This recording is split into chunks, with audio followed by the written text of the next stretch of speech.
And welcome into the Wednesday edition, Robby and Rexrode, 102.5 The Game. Robby Stanley, Joe Rexrode, Ian Safar here with you from our Busy Bee Plumbing, Heating, and Air Conditioning Game Nashville studios.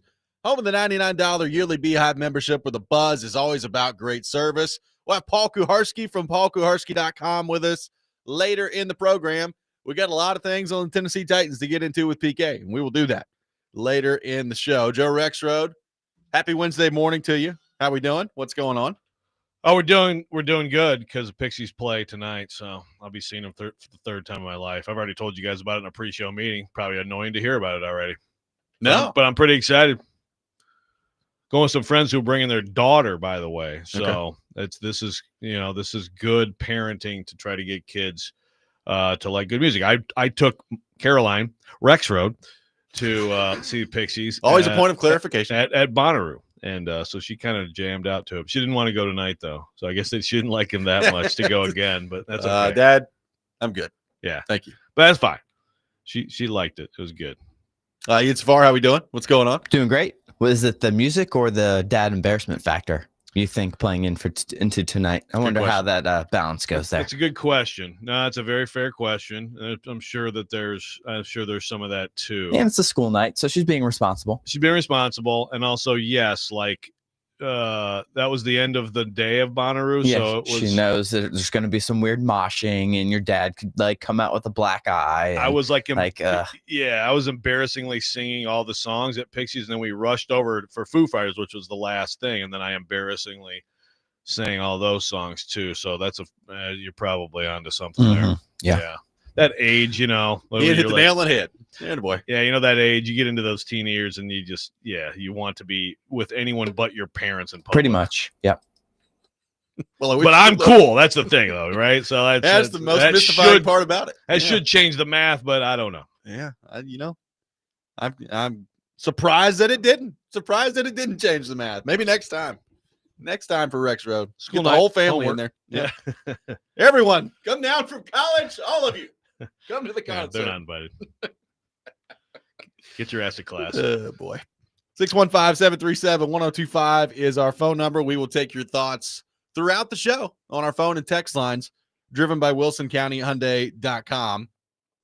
So, Joe, Cam Ward consistently at this point has been publicly effusive in his praise for a lot of people, but specifically for Brian Callahan. Right now, we've talked about Cam Ward on the Fortnite stream or whatever, and he was talking about, Tony Pollard, Tajay Spears, top 5 backs. Traylon Burks, top 5 wide receiver in the league. Calvin Ridley's number 1, by the way. So Cam Ward's thrown some takes out there in terms of his teammates and who he's playing football with out in the public sphere. I don't think it's going to shake out that way in actual rankings.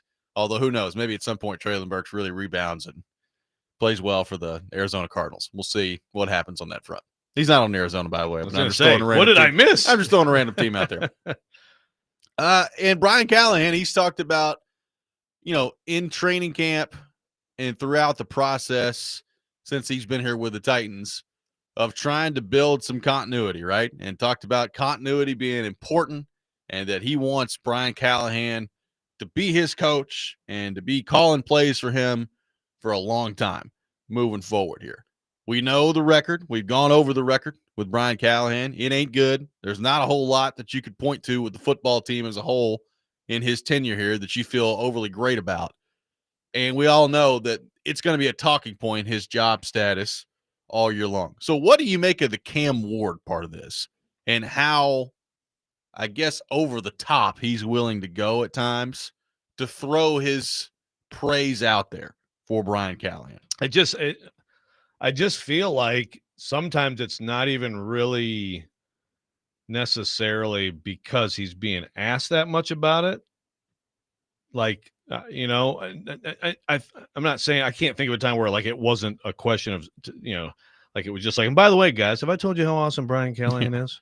Cam, tell us about that 3rd and 6 play, but just hold on. Do you know how great that call was by the greatest coach of all time, Brian Callahan?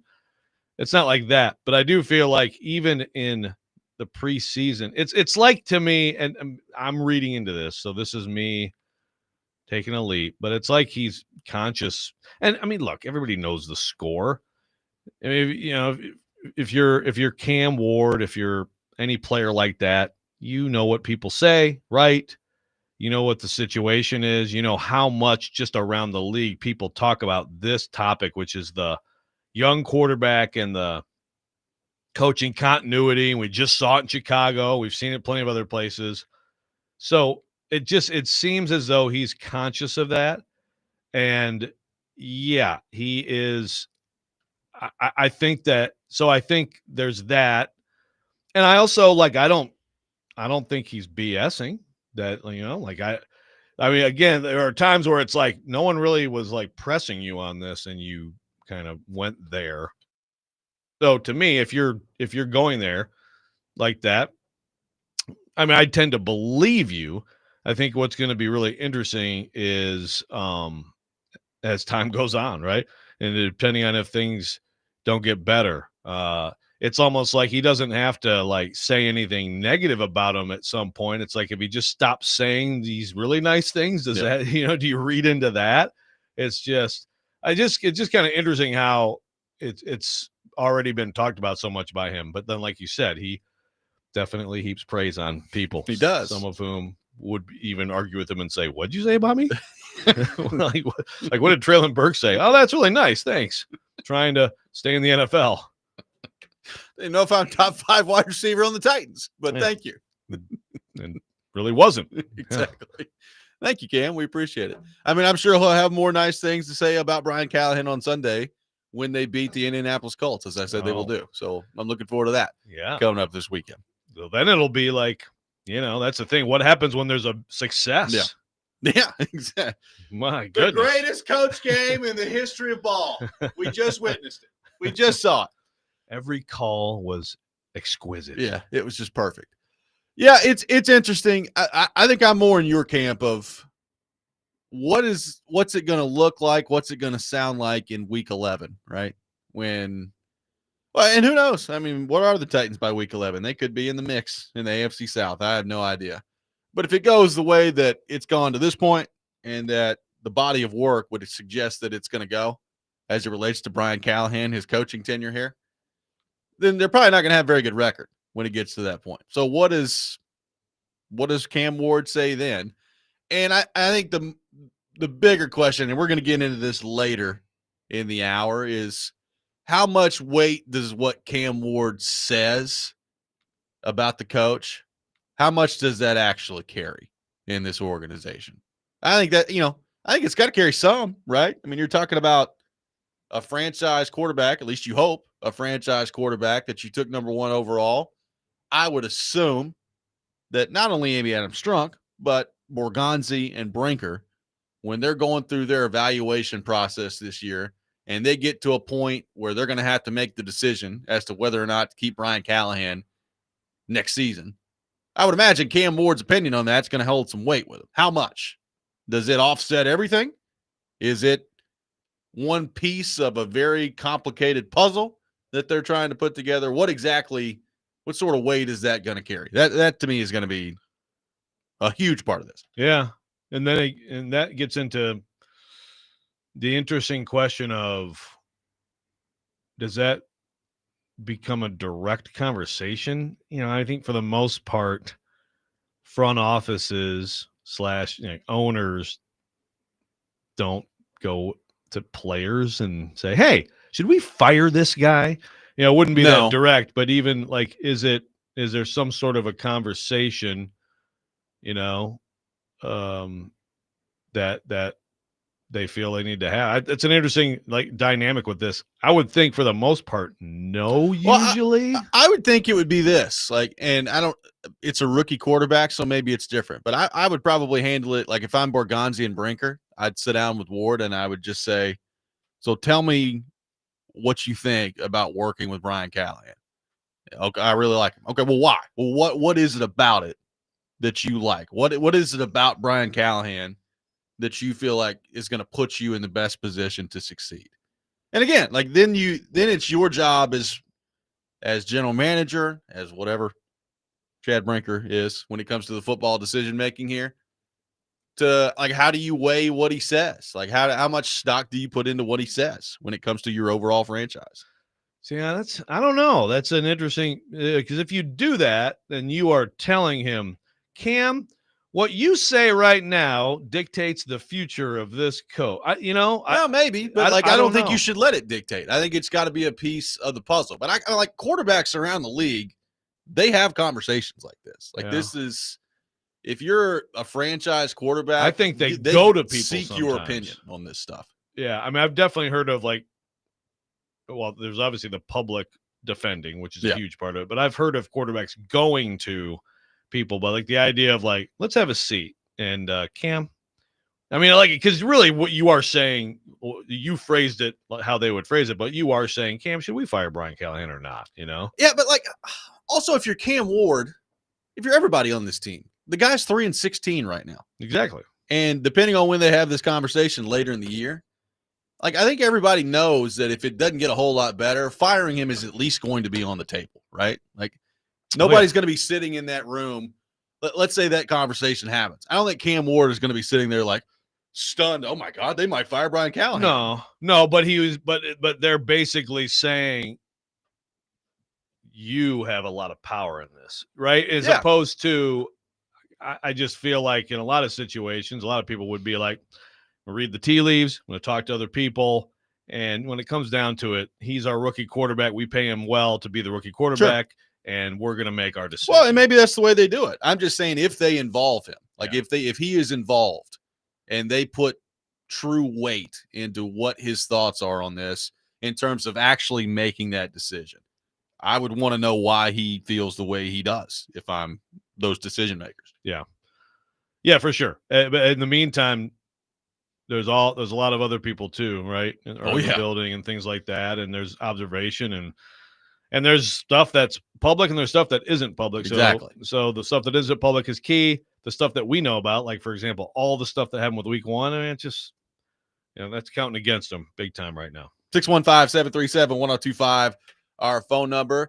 So Cam Ward been out there pretty intensely defending his teammates, defending his coach. What do we think it all means? How much weight is that going to hold when it comes to Brian Callahan and his future? We'll continue that conversation coming up next. You're listening to Robby and Rexrode, 1025 The Game.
No, you don't want to overreach, and you're going to stay within what you're asked to do.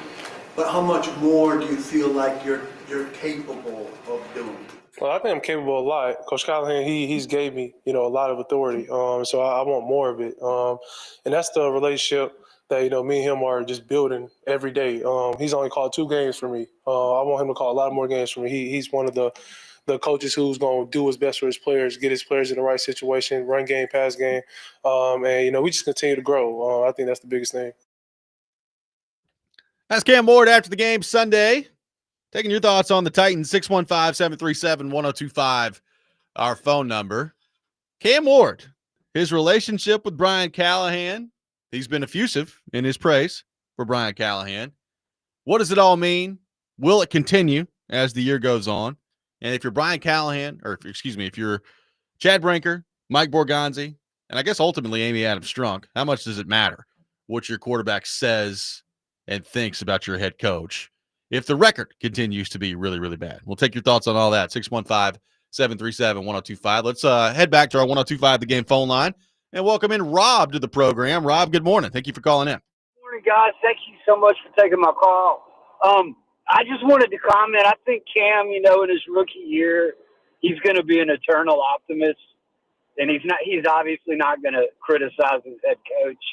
But like you guys clearly stated, 3-16, like Callahan almost sounds in his press conferences like he's so frustrated he knows he's on his way out.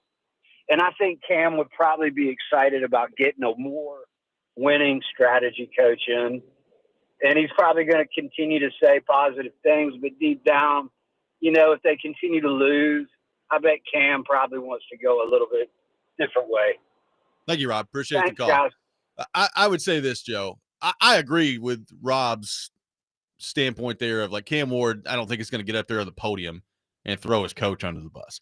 I would also say that as the year goes on, one thing that will be interesting to monitor is like, does he go out of his way to praise him, which I would argue that's what he's done to this point. Agree. Exactly. And those are two different things. Like, you don't have to get up there and chuck him under the bus, but you also don't have to get up there and like, this guy is awesome. I want him to be my coach for 15 years, that type of thing. Right.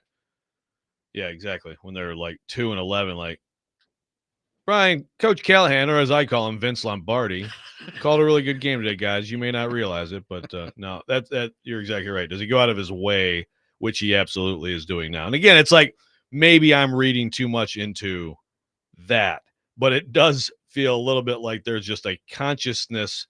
There's like there's a little bit of intent, behind what he's saying. And look, first of all, I'm sure he likes him. I think Brian Callahan's very likable. Sure. Also, Brian Callahan he's a smart guy. He knows football. He's been in football his whole life. He can talk offensive theory and game plan and play design all day with a rookie quarterback or with any player, and the player can be impressed, right? Sure. There's no doubt. So those two things, if you like someone and you respect their intelligence and their grasp of the material, well, that matters. Then it gets into the practice of putting it all together and trying to win football games, right? And then, then it gets into also, you could still, if you're Cam Ward, it goes terribly this year, you could still sit there and say kind of what we did a lot last year, which is like, well, if you can't block anyone, call whatever play you want. Yeah. Call whatever play you want. Doesn't matter. And then I guess you can be like, Coach Callahan's great. Now, the older Coach Callahan, that's who I have a problem with. I doubt he'll say that, but you know what I'm saying. The Mandor out there continues to just let the people hit me all the time. That's who I got a big issue with. Why can't he close the man door? Dan Les is out there just letting people hit me all the time, every game. Oh, man, poor guy. 2 games, and we've had multiple nicknames. Look, I hope he gets a lot better. Yeah. I just want to let the record show that I did not come up with either of these names. One of them was Rexrode, one of them was a listener. So I have all the respect in the world for Dan Moore. And also Dennis, by the way, his Mandor He-Man toy thing was, I think one of his best. I say that a lot, but I think it was one of his best. It's pretty good. Let's head back to our 1025 The Game phone line. Welcome in Jared in Spring Hill to the program. Jared, good morning. Thank you for calling in. Well, I think we're still all in recovery after these couple games, but just with, I think I caught the tail end of it, but I was more along the lines on Joe's side of the argument, especially given how, I think that Cam is doing what any quarterback should do, is go up there and throw praise. Because, he's not the one, he's not the reason why we're losing. So I feel like he's got to go up there and defend this guy. But also, too, given how toxic it is, if Brinker does go in there to talk to Ward about retaining or firing Callahan, just given the gossip girl that's in Brinker, I feel like it could be used against Cam one way or the other. Like, say Brinker does go in there and Cam's like, oh, yeah, this guy's awful, give me somebody else. Well, then Brinker may go out to the media and just like, oh, well, we talked to a couple players, Cam Ward, and, he's not really a team guy. Well, I would hope he's not. That doesn't. Well, this isn't like Dynasty on ABC. We don't know. And plus, too, if maybe it could keep him in check and be like, okay, Brinker, go in there and talk about him or talk to him and see him. Like, okay, this guy's perception of reality is way off because he backs everybody all the time. So I feel like they could use it against him. I just think that he just needs to keep going out there and just doing his thing. And if they did approach him with that, to be like, look, I'm not in no position to control that whatsoever. I'm here to play football. And hopefully Brinker and all these people are gone after then. We get a whole new crew. That's the plan. So anyways, I guess we'll see how it plays out. But good topic, though. I really enjoy it. And tighten up. Thank you, Jared. Appreciate it. I love that. And tighten up. The tighten up is getting a little less enthusiastic. That was a low T and a low U. It was. I would say this. Like, here's, I guess, where I'm approaching the quote unquote conversation part of it from. If things don't change, then I think the argument for keeping Brian Callahan is probably going to solely rest on Cam Ward, right? Like if things don't get better than they are now and that they have been throughout the tenure of Callahan to this point, my guess is by the end of it, like Mike Borgonzi and Chad Brinker are probably going to be leaning towards firing Brian Callahan. So the conversation with Ward would be like, do you want, like, they won't even ask him this outright, but what do you think of Callahan? And if you like him and you like the process, tell me why. And I'm not saying that totally influences their decision. Like, this is professional sports at the end of the day. Like, I'm not really worried about the conversations and hurting feelings and all those things. Like, it's pro sports. Like, have these conversations. If you're the general manager, if you're the decision makers with your quarterback, I don't think that's too much to ask here with the Titans. Yeah, I get it. I guess it's. And I don't think Chad Brinker is going to be out there like, well, we fired Brian Callahan today. Cam Ward said, fire him before you leave the office today. And we did it. So thank you. Yeah. Or, well, we're retaining Coach Callahan, even though Cam kind of threw under the bus, I must say.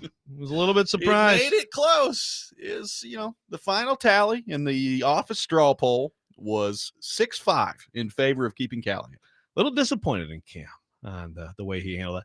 Now, so I guess my thing with talking to him about it is, does he have an issue with that, like after the fact? You know what I mean? Sort of like, why the hell are they put, like, I'm just trying to play football here. You guys are in charge of the team. I've said what I said. Why are you putting me in this position now? Do you have issues after that? I don't know. That's an interesting, this is like a great general question for NFL franchise. Like, how many times in situations like this did it turn into like, come on in here, Well, the other part of this is how much weight should they put into Cam Ward's thoughts on this, right? Like it's one thing not to invoke Brady, and we'll talk about him, but like if Tom Brady wants something in the middle of his career and he approaches, Kraft and Belichick about it, that's one thing. Cam Ward, how's he play this year? I know you want him to be your franchise guy, but you are talking about a rookie quarterback. If things aren't going well enough to the point where you're considering firing the coach this year, like how much stock should you put into Cam Ward and what he thinks? No, that's very fair. Now we got a texter saying if the higher ups are listening to a quarterback to make their decision, we're even worse than I thought. So I agree. When you got pelts on the wall, then Rodgers, Brady, those guys go in there and say, okay, we need this guy. I need a QB coach. And by the way, the linebackers coach kind of sucks. Change him too. But I don't agree that just listening to him is like he is still your franchise. I got news for you. Like when Peyton Manning in Indianapolis had conversations, I guarantee you they listened to him. Right. Doesn't mean they did everything that he wanted to do. Even young. Yeah. Yeah. So, I mean, I disagree on like that's a big problem. Like they're dysfunctional. You have a lot of organizations do that. Yeah. You've decided to hitch your wagon to Cam Ward. So what he thinks is going to matter. Yeah. And again, I don't think it should. I don't think it should ever be like, well, Cam Ward says, so we have to do it. Right. Like, it doesn't have to be that. It should, but it should factor in, yeah. Right? Like, I mean, look, if you start letting quarterback call all the shots, all of a sudden you're like Aaron Rodgers, and you're bringing in the ghost of, Alan Lazard in there, and you're like, hey, this guy hadn't been able to catch a football in 2 years, but you still want him on the team? Cool. Let's do that. Guys, Xavier Restrepo is wide receiver 1. He's going to be returning punts, kicks, and we might actually do two-way with him like Travis Hunter. His speed should work really well at corner. Thanks, Cam. 615-737-1025. There was something that I was thinking about yesterday when I was thinking about a point Rexrode made that kind of worries me. The more I think about it, we'll get into that coming up next. Robby and Rexrode, 1025 The Game.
Today on ESPN 94.9 The Fan, the Nashville Sounds take on Louisville. First pitch at 11:05. Coverage also available on the Game Nashville app and at thegamenashville.com. Sounds baseball on ESPN 94.9 The Fan, presented by Twin Peaks and Family Leisure. We will have Paul Kuharsky from paulkuharsky.com with us later in the program. We will get into all things Tennessee Titans with him, so looking forward to that. Taking your thoughts in the meantime, 615-737-1025, our phone number. Joe Bama Brad on YouTube says this is a dumb topic. We need to drop this topic. It's dumb. I said you're a dumb topic, Bama Brad. Listen, if you think it's dumb, that's fine. I'm sorry. I mean, look, at least give us an alternative idea. I mean, Bama that was what Brad. I was asking. Is like, would you like us to talk about, the avalanche of high-level offensive football that we've seen from this team over the past couple of years? Just the race to 17, 18. I mean, they did get 19 Sunday, so we're getting a little closer. That was good to see. Maybe they will hit 20 at some point here pretty soon. Yeah, we could we could have a topic where we do a betting pool. I mean, when will they? In all 20? seriousness, the problem with part of this discussion when it comes to the coach is like you could probably go find one of our shows from last year, like in the immediate aftermath of the game, and it could be pretty similar to what we've seen to this point, right? It's like, well, all right, cool. Everything seems very repetitive. It's like, right wow, now. there's a lot of the same issues going on out there. It's crazy. When it comes to the Tennessee Titans, everything seems repetitive. So he has responded. He said he's a rookie, talking about Cam Ward. So again, what does that mean?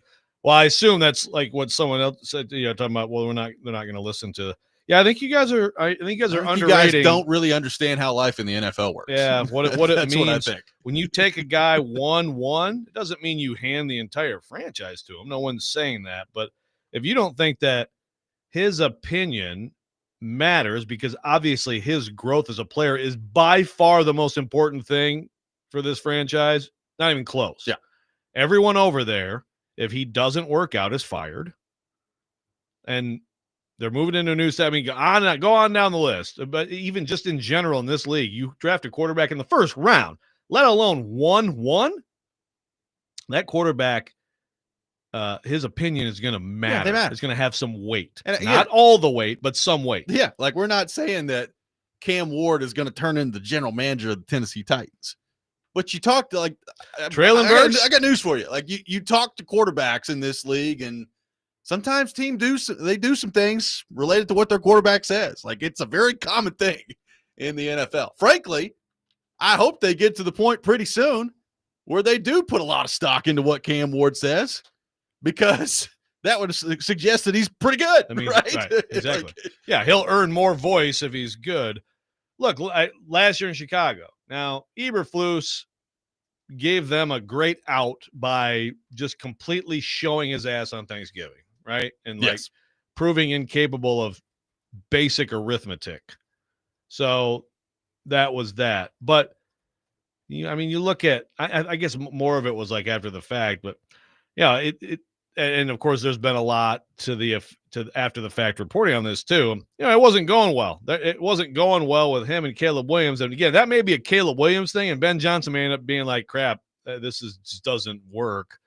But it was not like the vibe there for that, even early in the season, was not this, which is at least this quarterback who right now, in my mind, as I look at it, I think he's going out of his way a little bit to make it known that he really likes Brian Callahan. Yeah.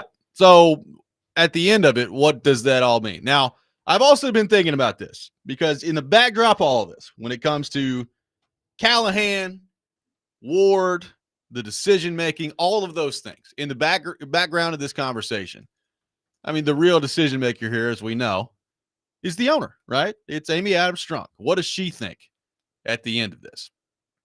And one thing you've talked about throughout this process, she's well aware of what the conversation around her is, right? Like she's well aware that a lot of the conversation has been, wow, Amy Adams-Strunk really fires people all the time, right? Like there's been a lot of firing and paying people to not work for her the last few years. And we would all agree that that has not been a beneficial thing for the Tennessee Titans, right? Like when you're firing people every year, we all know that's not great. That's probably not going to end well in the best organizations don't do that. However, I do think you can go too far the other way, right? Like I think there's a balance you've got to strike if you're an owner in this league. You can't just be totally reactionary and fire everybody at the drop of the hat all the time. And you also can't be so scared of public opinion to make a move and the backlash that you might get from it that stops you from doing things, right? And one thing I do wonder is, because of the backlash that she's received when it comes to the firing of J-Rob, when she did it, Vrabel, Ran, and all this stuff that's going on around here the last few years, does she this year be like, I'm not firing him no matter what? Like, I am not firing Brian Callahan. He is going to be the coach next year. I'm not going to go through this process again where people are writing articles and talking on the radio about how I fire somebody every year. I'm not doing it. Is that a factor in your mind, do you think? Because if so, that would worry me if I'm a Titans fan. Yeah, I mean, I hope it's not that. I would think, though, that it would be some level of, I really don't want to do this. And again, there's the public criticism aspect. There's also we keep firing people and things keep not getting better. Right. Mike Mularkey won a playoff game, fired him. J-Rob, Vrabel, maybe that was a mistake. Ran, come on in. Ran, get out of here. I don't know. Like, at some point, it's like, gee, is it possible the overall upheaval as this team I own that I've maybe made things tough on the place to be successful? Yeah. So I think it is a factor, but it definitely should not be no matter what.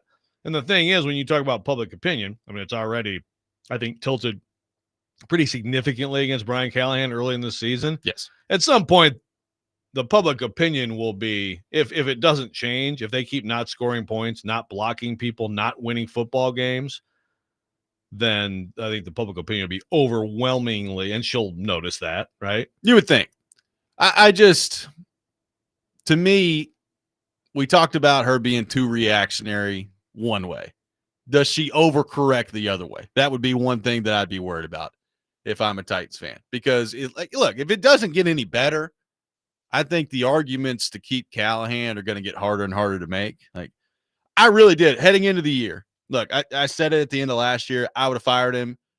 Not necessarily because I was just totally convinced he was an awful coach, but I'm tired of the general manager and the coach not being together on the same clock. So when they made the decision to fire Carthon last year, I was like, just go ahead and do it. Like, fire Callahan and then get your general manager and your coach in here on the same timeline. Well, they didn't do that. So it is what it is.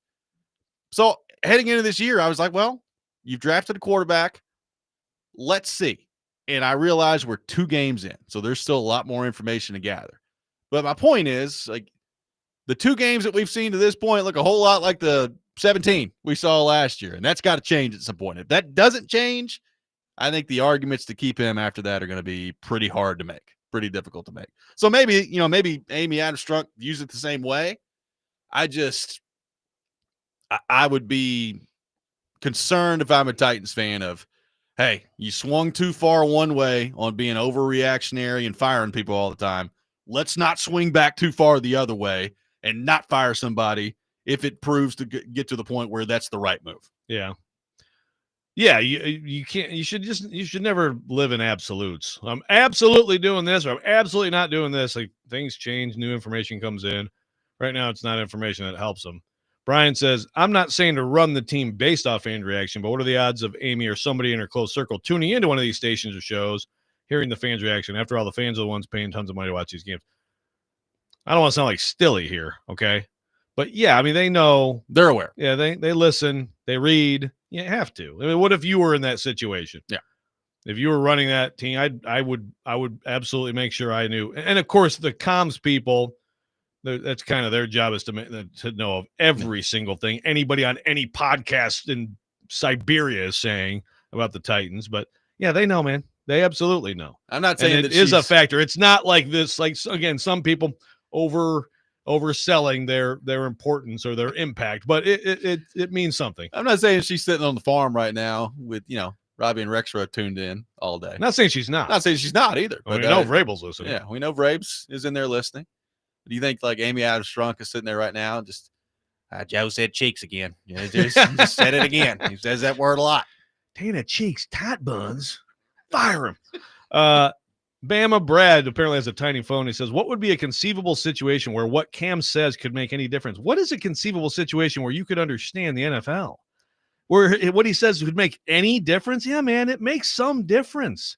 When the dude that you've tied your entire franchise to thinks something, I think they at least at least consider it. If we're not saying he's in charge of the whole thing. But if Cam Ward if they had a conversation with him, said, man, guys, I really believe in Brian Callahan and I really like what he's doing. And I think when we make the roster a little bit better and we can get some protection in here and we can get some more wide receivers, his system, his offense, all that's really good. I'm very comfortable in it. And I think it's going to maximize my career. If he says those things, I think they're probably going to consider that when it comes to their decision making. Doesn't mean that they're like, well, all right, let's change the plan because Cam Ward said it. But like, how about you would have to give it some thought, would you not?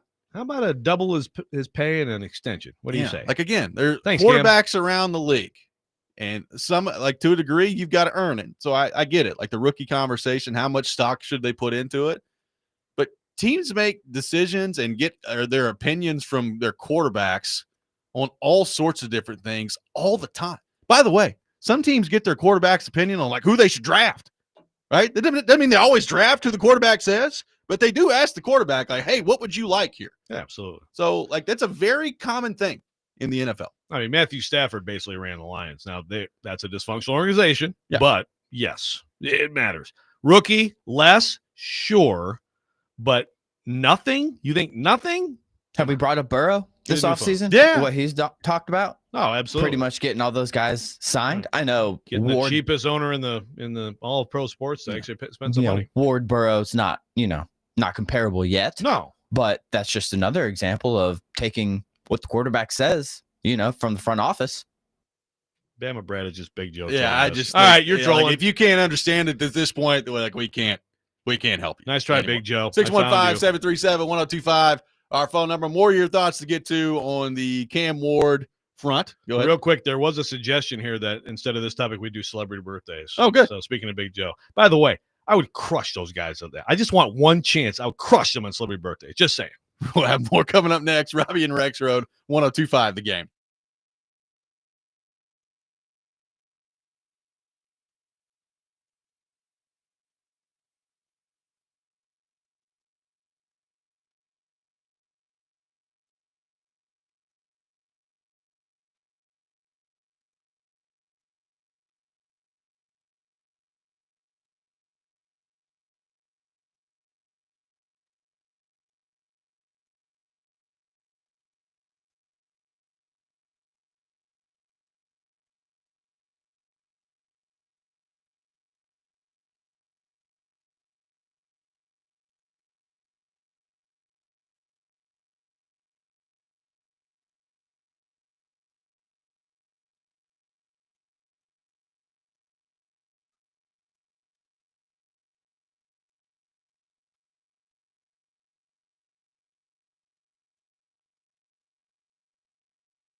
Welcome back in, Robby and Rexrode, 102.5 The Game. Taking your thoughts on the Titans at 615-737-1025. Our phone number, 615-737-1025. Paul Kuharsky will be with us later in the show. We got a lot of things to get into with PK, so we will do that later in the program. Yeah. I'd like his thoughts on this topic. I would as well. The Amy Adams Strunk part of this, I think the conversation with her goes a couple of different ways, because I think there are some Titans fans that believe that at this point she doesn't really care about anything that happens until the new stadium opens up. It's like, well, she'll worry about the team again in 2027. Once they get that new stadium in there and they've got that thing sold and everything's looking good, then she'll really start to crack down on decisions again. The only thing she cares about right now is getting butts in the seats for the new stadium. I'm like, well, I don't necessarily think that's true. Like, I think she would probably like to see if their quarterback they just took number 1 overall is any good and try to build that to where by the time they open the new stadium, maybe they could, I don't know, be good, in the next couple of years. That seems to be something that would be pretty important. So there's all this stuff in the backdrop around it. And look, if you've been a Titans fan, I get it. I really do. Like, I would love for them to be in a spot, Joe, where all this, like, what's going to happen with the coach and what sort of decision is the owner going to make? Like, I would love to not mention that again until the offseason, right? Because you're so caught up in the day-to-day of the football team because they've shown some competence and they're winning some games. And we're back to, like, on the Wednesday breaking down every possible matchup against the Colts. I would love to do that. Bottom line is they haven't made it easy to do that over the last couple of years, and people are worried about kind of the macro of this franchise right now. Yeah. I really didn't think that we'd be talking about this much, and I thought they'd be 0-2. Sure. Most people thought they'd be 0-2, but again, it's how you get there. And in particular with the week 1 bleep show all around it. In game, after game, next day after that. That really, like, accelerated all this stuff. But yeah, it'd be great to just go through a season and football be the topic. I mean, look, Texter says here, and I agree. I'm trying to find it. Well, I didn't find it, but anyway, a lot of text today, a lot of people weighing in.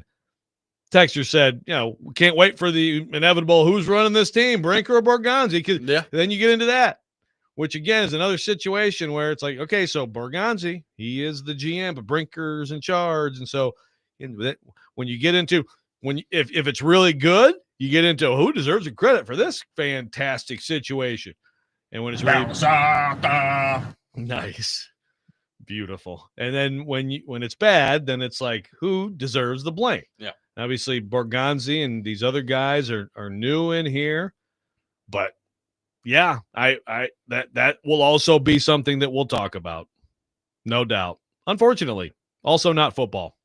Yeah, and look, we'll be talking about football next week after they go out there and beat the Indianapolis Colts. That's right. Do guaranteed. I'm feeling good about it.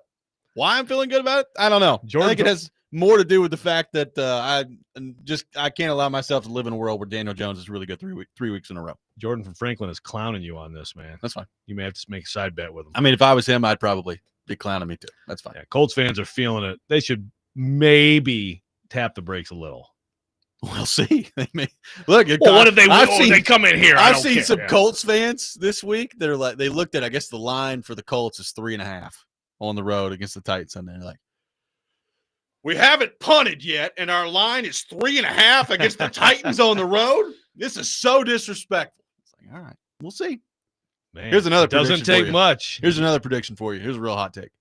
The Colts will punt on Sunday. I like. What do you think about that one? Yes, I like that more than once. I like that one a lot. Okay, now you're getting a little crazy. I like they'll punt. They'll do nothing but punt. Yeah. They'll punt. Yes, they'll lose. I appreciate. I mean, look, they got to win a football game at some point, do they not? Yeah, they should. They should. That would be a good thing. I mean, hey, it'd be great. It'd be great if you're correct. We'll see. I need more optimism from you as the week goes on. I need to really get some belief from you heading into this weekend. Look, man, I did watch that the Denver game, and Yeah, Indiana he Jones looks is pretty good. he is out there dealing. He is out there dodging boulders, okay? And he looks pretty good. I like the receivers. I mean, Jonathan Taylor right now is healthy. When he's healthy, he's freaking good. We always forget that how good he is because he's always hurt. But, like, right now, he's good. It's going to be a problem for the Titans. If Daniel In fact, Jones, I'm talking myself into a Colts blowout. You keep me talking about it. Daniel Jones goes out there is just really good all year long. The new story in the NFL is just going to be apparently other than J.J. McCarthy, like, just get yourself within Kevin O'Connell's shadow, and you'll turn out to be really good. Right? Oh, that's a good point. Yeah. I was going to say it's going to continue so basically now in the NFL, your second team is when you're going to be great. Yeah. Baker and Indiana Jones and Darnold, Tannehill. Yeah. Best football was here. Yeah, I know. So Cam, whoever out there gets Cam second, congratulations. Well, it'd be Levis. Okay, just wait. That's right. We got to wait till Levis. We got to wait to see somewhere. Levis star for someone first. That's right. What a league. Then eventually Cam. Cam's going to look real good for the New Orleans Saints here in a few years. Titans, keep your eye on Bryce Young. He's going to be somewhere awesome. He is. Just telling you. Let's head back to our 102.5 The Game phone line. Welcome in Tim to the program. Tim, good morning. Thank you for calling in. Morning, guys. Morning. You know, you were talking about the way the fans and everything are feeling. I think, we could have got beat by 70 points the first week, but when you've got a coach that don't know the rules, that kind of gives you a whole nother outlook on how he is going to be. Yeah, I totally agree. To me, that's bad. That's one of the like an unforgivable sin in the Bible. That's an unforgivable sin. If you don't know the rules, how you qualify to be a head coach?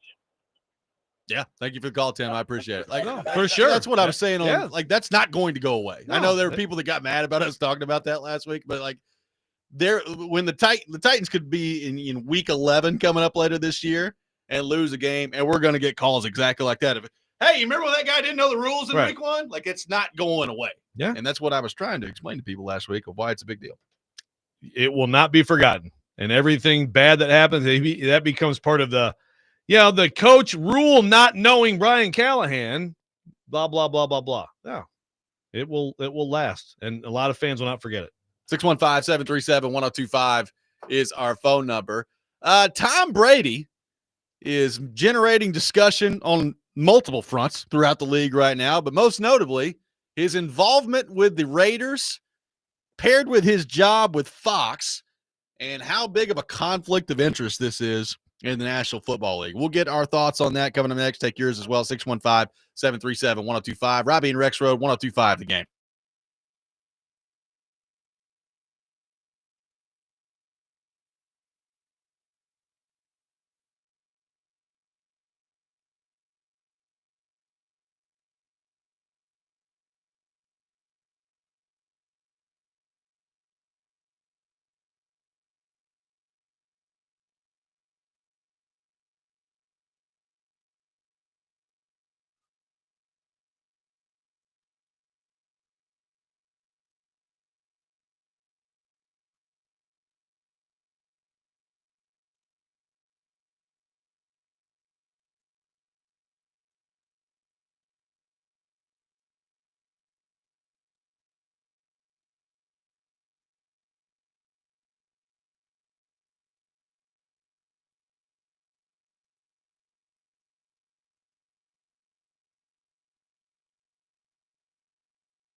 Hour number 2, Robby and Rexrode, 102.5 The Game, live from our Busy Bee Plumbing, Heating, and Air Conditioning Game Nashville studios, home of the $99 yearly Beehive membership where the buzz is always about great service. Robby Stanley, Joe Rexrode, Ian Safar here with you on this Wednesday morning. Paul Kuharsky will be with us later in the program, and we will get into all things Tennessee Titans with him.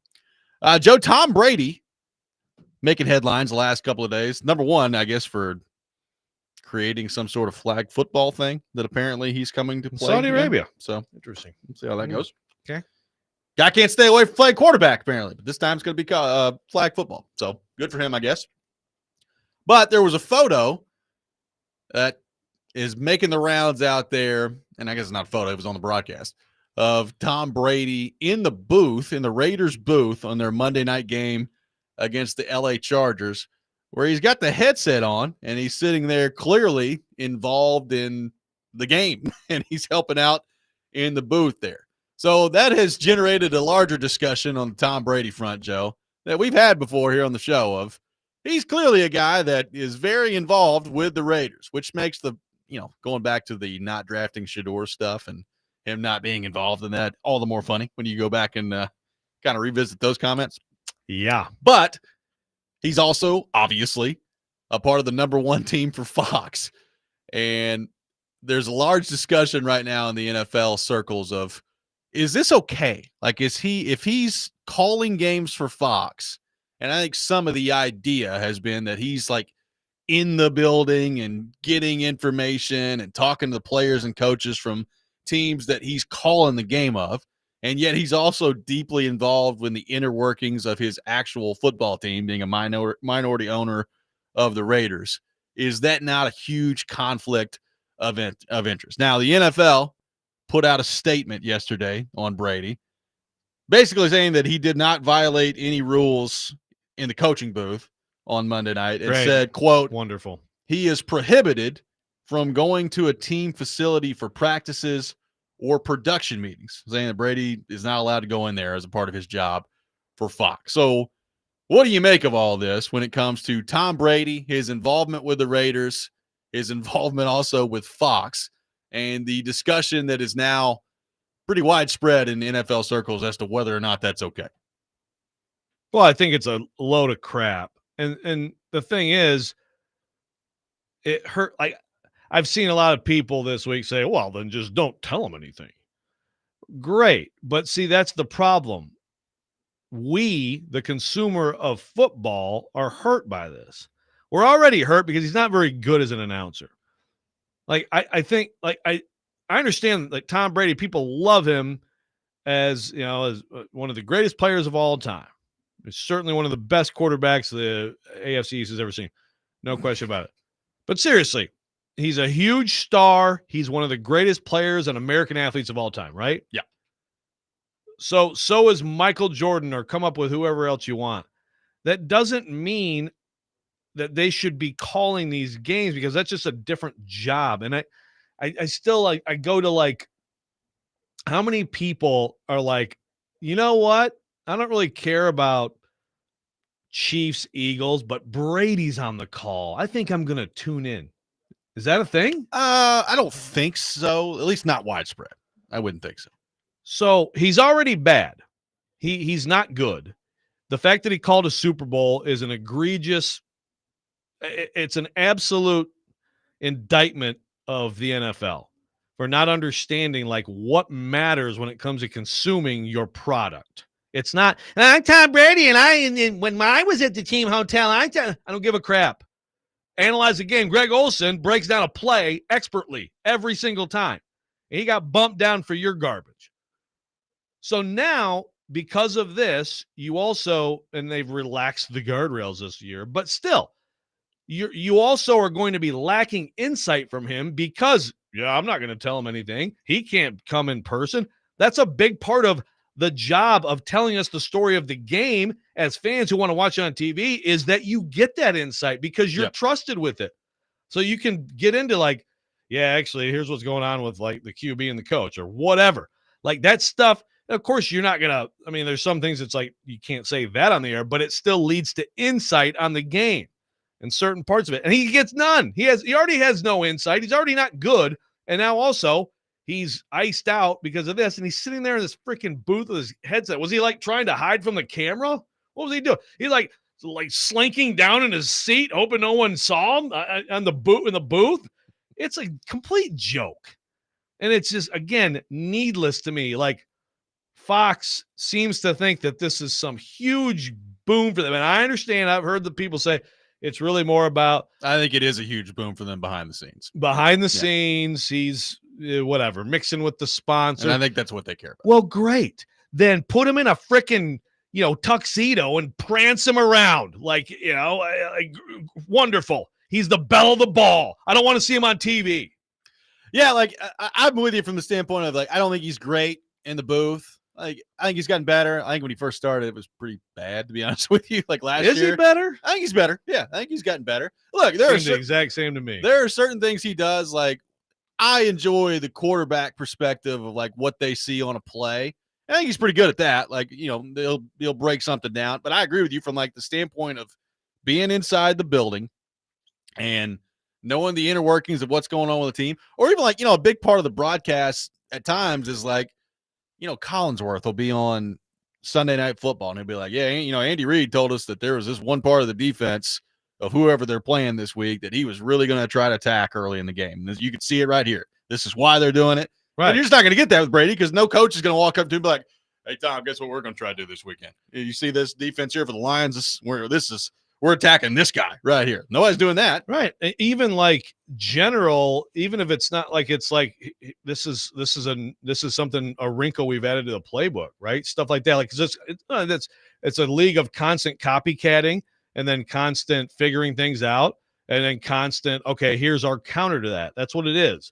So he represents the Raiders. I mean, I'm not telling him anything about that. No. Announcers, you're comfortable telling him that. I mean, you're telling the story of our league. You're not going to screw us over. You're not going to help one team over us. I mean, I think usually there's that trust. I guess maybe people look at Romo and say, "How's he going to tell the Cowboys this?" But I don't think so.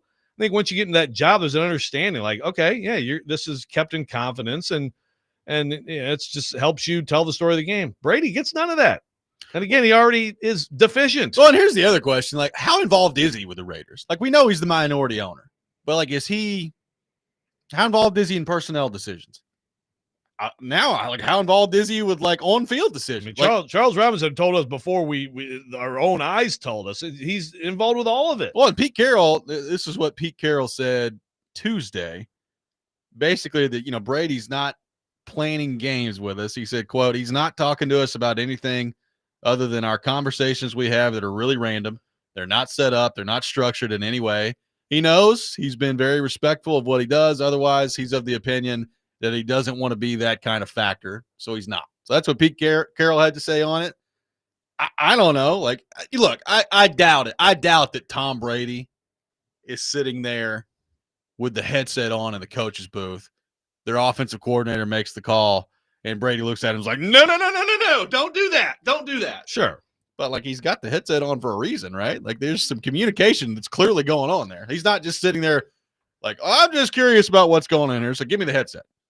Yeah, I mean, look, it's like one of the Irsay daughters is doing this on the sideline. Yeah. Yeah, I don't think she's interjecting, but even the fact that any sort of ownership person has a headset on is kind of ridiculous, isn't it? Amy, come on, get the headset on. I mean, maybe she does. Maybe she does in the suite. I don't know. Sitting up there, oh crap, this thing's in my way. I was trying to, have a chicken finger. I don't know. You own the team. You're passing the ball from your own 7 right before half. You own the team. Is that what happened? Amy calling audible? Brian, we got to be aggressive here. We got to push the ball down the field. Maybe we shouldn't be criticizing Brian Callahan. Callahan's not going to get up there and say that. Yeah, maybe we've uncovered it here. Yeah, owners can do whatever they want. That's the problem. Like, he is one. he's part of an ownership group. I mean, it's and again, it's like, for what? Like, it's to the benefit of who? So it's to the benefit of Fox because they have him in their employ and they can schmooze,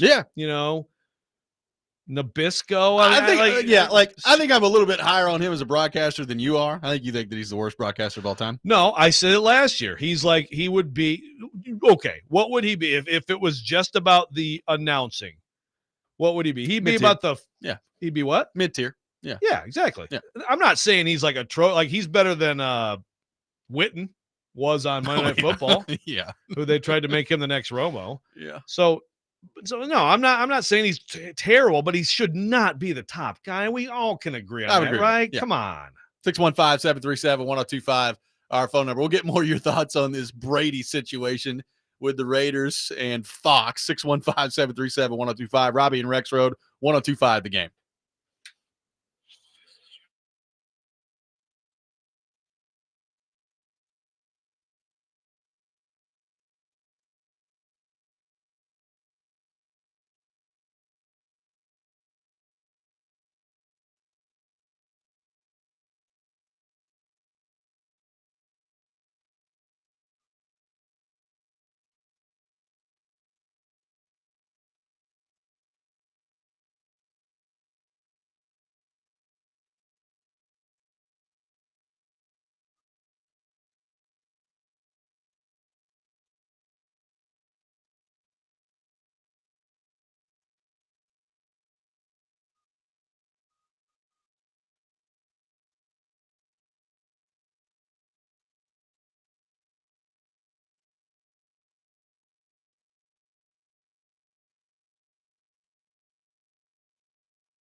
Welcome back in, Robby and Rexrode, 102.5 The Game.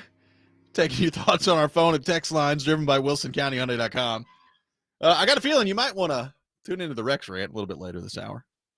Rexrode's been like just slowly working himself up the whole show. Well, this is another one of those that really like it rants itself. It does. Self-rant. It does. Sort of. Like a man door. Open it yourself. Here you go. Come on in. There's Cam Ward.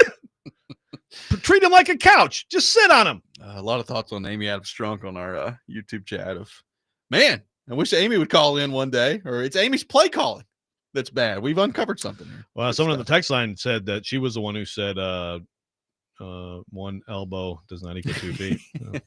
I say we blame her for everything. Brian, don't challenge. Don't challenge it. You got to have 1 foot down with the elbow. My goodness. What a franchise. What a professional sports franchise. Yeah. Apparently Brady does have a conversation with Chip Kelly, offensive coordinator for the Raiders, 2 to 3 times a week. Oh, goody. Is what Chip Kelly said. So, like, that's part of the conversation from yesterday of, all right, so he's doing work on these broadcasts. And I would imagine, like, there's, even if he's not getting access to the building, there's got to be, like, some level of research detail that he's doing on all this stuff. So I understand it's not the same thing as like being inside the building and seeing game plans and all this stuff. So I guess if that's your concern, he's at least not getting that. But I guess the crux of it, it's wild to me that he's trying to do both. It's like, well, I want to call these games, and probably more than anything, I want the $300 million that is attached to calling these games. Right. But I also would like to be as heavily involved with my own football team as I can. So let me do both. Let's do both at the same time. Right. Like, again, my biggest issue is that the consumer of the NFL, most popular sport, and it is. Again, if you disagree with me, if you're listening, then that's fine. But I do care a lot about announcers. I care about it. It absolutely can improve or hurt the quality of the product. And I thought Ian Eagle and J.J. Watt, by the way, were really good together. I enjoyed it. Yeah, JJ's not bad. I don't know about that hair. Look, I'm not in What's a up with position the to, fluff? I'm not in a position to comment on anyone's hair. I didn't notice the hair. I didn't see him. But I feel like is it actually his hair? I think so. It looked like a terrible wig. But no, he was fine. JJ, did you get hair implants? Yeah. Rexrode wants to know. Yeah, I'll let PK ask that one. No, it's to me, the biggest issue is that all of this hurts the product of consuming, and it's going to be one of the best games every week, and that sucks. But also on the other side of it, because I definitely again, teams are not going to tell him anything, so like I'm not worried. Like I don't think that he's actually out here with the intent of being a spy. I mean, we understand that the Patriots have done some cheating, him included, in the past. But like that's not what it is. But also, if you're the NFL, how do you have this double standard? This should be an obvious, easy line that you don't cross. Well, he is a coach basically of the Raiders. Like I have wondered, like if you're the NFL, if it was somebody other than Tom Brady, would they say, "Hey, man, you got to pick one"? 100%. You can't be the minority owner of the football team and then be out here calling games every week.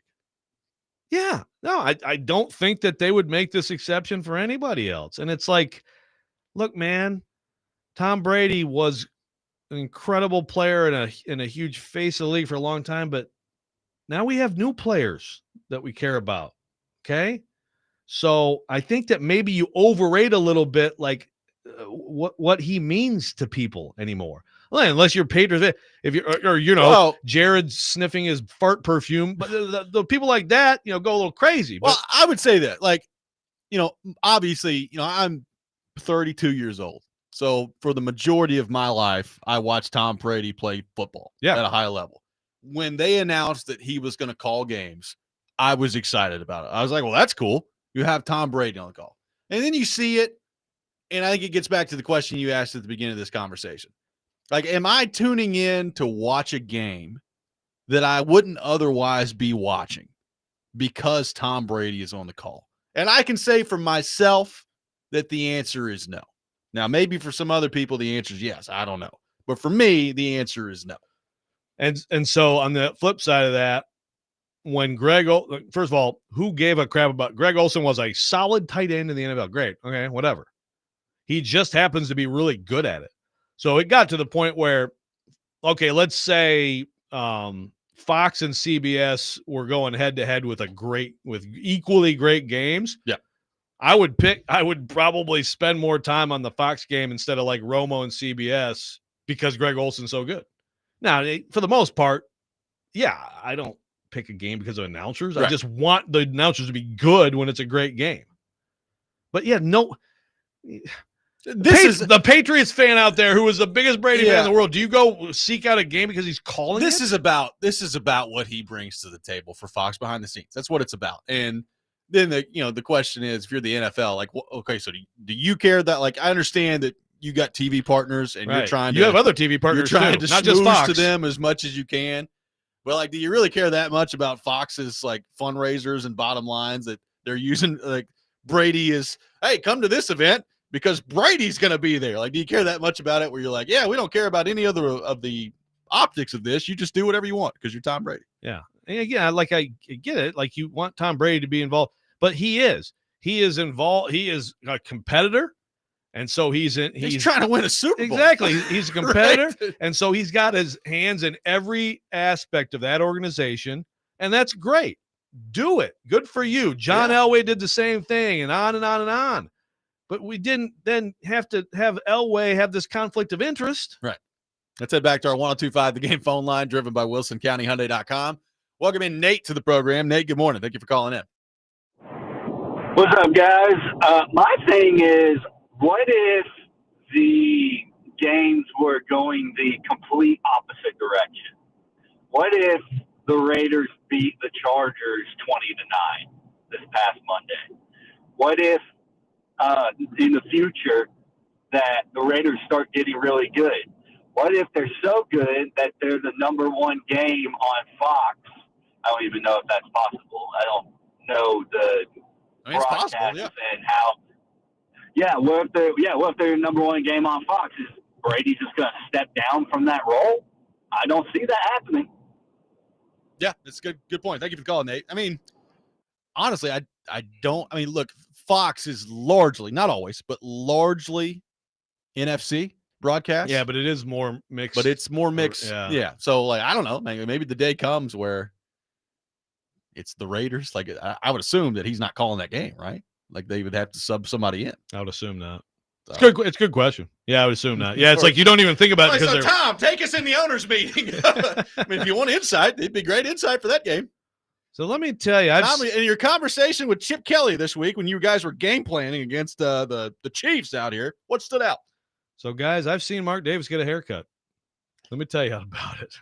I took some pictures. That I'd probably tune into. Actually, Tom. Finally, some as much insight detail from as you can provide, we would appreciate. How do these things happen? What's the size of the bowl that he puts on his head when the haircut happens? Like, what does he say when they come up, approach him with scissors? Like, what does he say?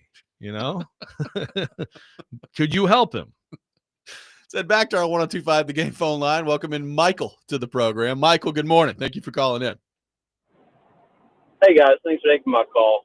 So I think we can all agree that the NFL isn't stupid.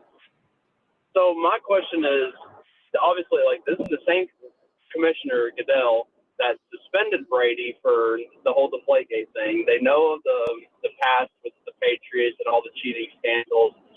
So they obviously, with all of that past history in mind, they obviously still approved the Brady still being an announcer and a minority owner. So I just don't understand how they can coexist knowing of the past history. Well, Michael, I think we lost you there, but we got the general point of your call. Appreciate the call.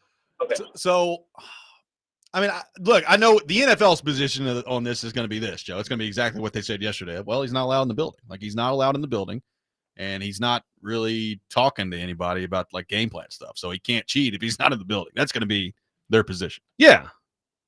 And again, that's where I get pissed off, because it's like, okay, great. So you have hurt the product of watching football. And I got people saying, well, no one cares about the announcers. No, some people do care about the announcers. You're welcome to not care. If you try to claim that no one cares, you're completely not living in reality. 615-737-1025 is our phone number. We'll take a deeper look at the AFC South and the quarterback situation in the AFC South moving forward. All that coming up next. Robby and Rexrode, 1025 The Game.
Welcome back in, Robby and Rexrode, 102.5 The Game. I got some tickets to give away. A pair of VIP tickets to the Nashville Oktoberfest coming up on Sunday, October 5th.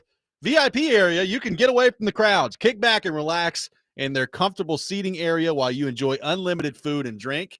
Be caller number 9 in honor of Paul Kuharsky. Number 9. Caller 9 will win a pair of VIP tickets to the Nashville Oktoberfest coming up on Sunday, October the 5th. We welcome in Paul Kuharsky to the show now. PaulKuharsky.com. I love that. People are very reluctant to go all the way to 9 because he's got to clear it and then do it again. 9 times. So I appreciate the tribute, and I know that's pain for Ian. So thank you for your suffering. Well, Ian will work through it. But I mean, there's a lot of suffering going on, so it's kind of the theme. Ian will work through it. And Ian, thank you for playing Broken Face by Pixies. You're welcome. I hope the Pixies fans out there appreciated that. Late night for Rexrode. Yeah.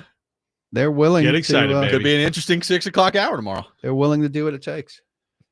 Maybe from home. Look how high my camera is. I'm like, my head's kind of off screen. I'll have to fix it during the break unless you want to. Oh, yeah. Look, Oh, Kuharsky's that'll touching work. stuff. He's lighting Yeah. things. Yeah, It's why good. don't you Now I'm why don't you lit. grab some stuff and mangle it with your hands? What That's are a good you- idea. What are you, Glennon, with your electronic stuff? I mean, I can raise a camera a little bit. Shaking. I mean, Liv, you seen his computer? Yeah, he is kind of Glennon with his electronic stuff. It's like, wow, this computer screen I've got's been holding on by a thread for 3 years. He's got a Mac. I've got a He's got perfectly good computer at home. Mac at home, and he refuses to use it. It's a mystery. Is he scared of it? It's one of Nashville's biggest media mysteries. I can't operate it. I cannot. I'm doing a operate Mac. podcast in a short while about the state of Nashville media, and I'm going to include that. You should. I'm going. You should. Let's the state of Nashville media begins with Joe Rexrode's computer. Here's a photo. Can headline the discussion. You're just going to sit there and bloviate about the state of Nashville I've media? been asked to guest, and so I shall. I don't know that much about the state of Nashville Oh, wait, media. who asked you to do this? You shouldn't be talking about the Braden state Gall. of now. Braden, what are you putting Kuharsky? Giving a microphone asking about This the is state a of Nashville. professor. Vingan's on This is a professor. to offset me. Okay, so you and Vingan are talking about this. Yes. Okay, well, I guess I can live with Oh, that. now you can. Well, you It's okay. you popping off for 40 minutes is not what anybody needs. It'll be moderated. It's not like I'm just giving an open microphone. Here's what I think about the media. I don't know what that one was. You just That was gotta like do it. that was a Random. Hans Molman. I don't know. Whoever that is. Simpsons. Never heard of the show? You're going on with Vingan. Believe me, he's going to give you some Simpsons Believe me, references. you might want to be familiar with it. Again, this thing where familiar with the show, yes. Memorized minor characters, no. It's where I'm a little I different. know that's hard. That's hard for that brain of yours to handle. It really is. I mean, I came in names last of characters in a show that's been on TV for 35 years. My God. I did come Have in you ever heard last of week. Marge? She has the blue hair. Yeah. Okay, Yeah. I'm good. sure this other character is as Congrats. prominent as Homer? Mark. Have you heard of Yeah. him? There are 4 people in the family, and then this guy. Yeah. Who was in Chief how many Wiggum. episodes? Never heard of him. Well, you know who Denard Walker is, too. Babu was my favorite. Denard Walker.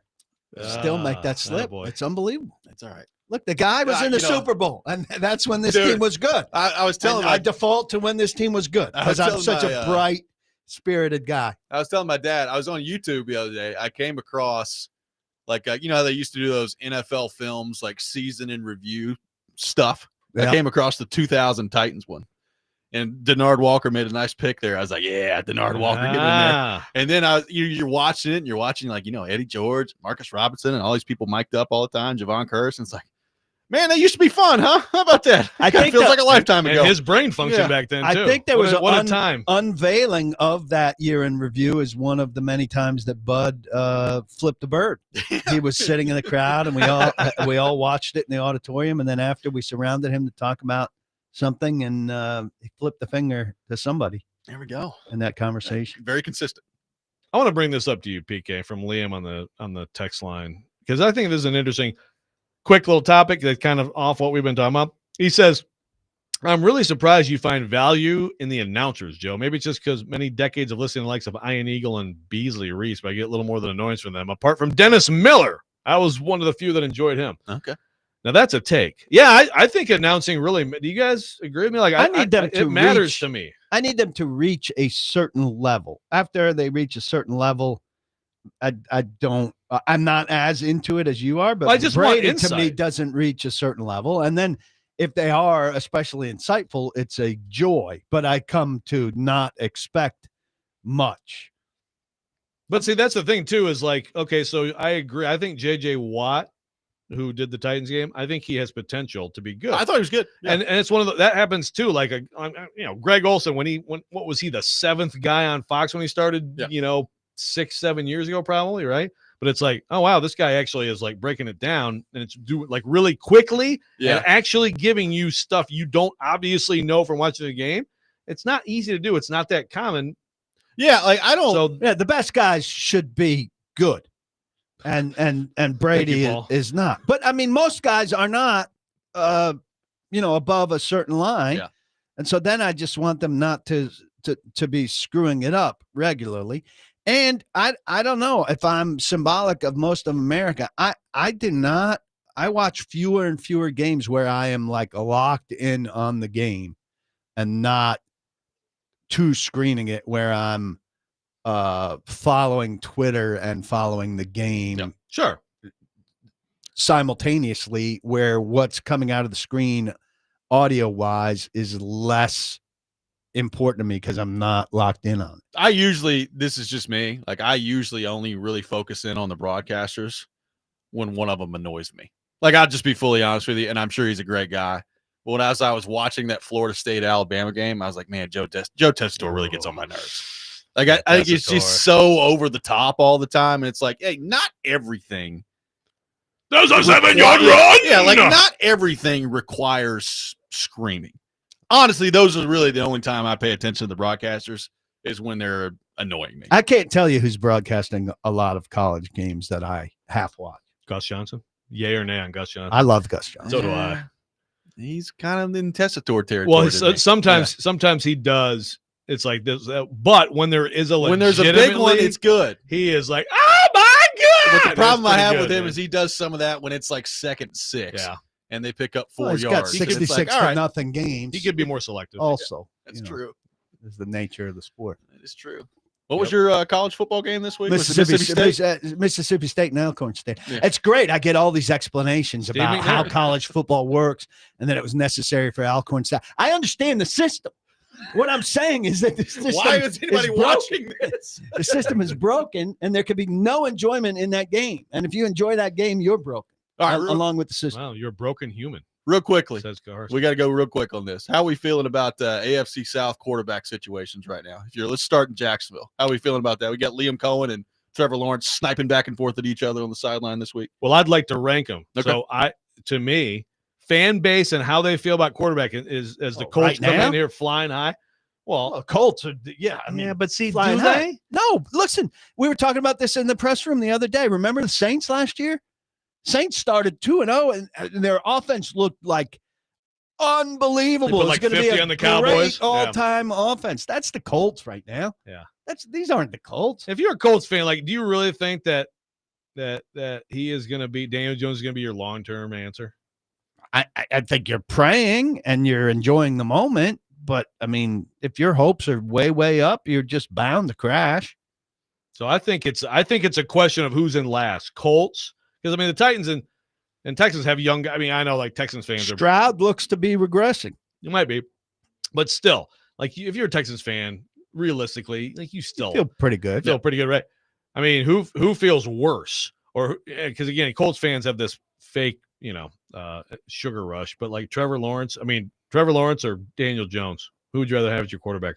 I mean, I would rather have Trevor Lawrence as my quarterback. But I think I'll answer this way. I would rather have Trevor Lawrence as my quarterback. I think Jacksonville fans feel worse because of the contract and that he's not getting dramatically better. Yeah. That would be how I would answer it. But look, you got to take long view. And would I take Liam Cohen and Trevor Lawrence right now, long view, for this season over the Colts? I still would.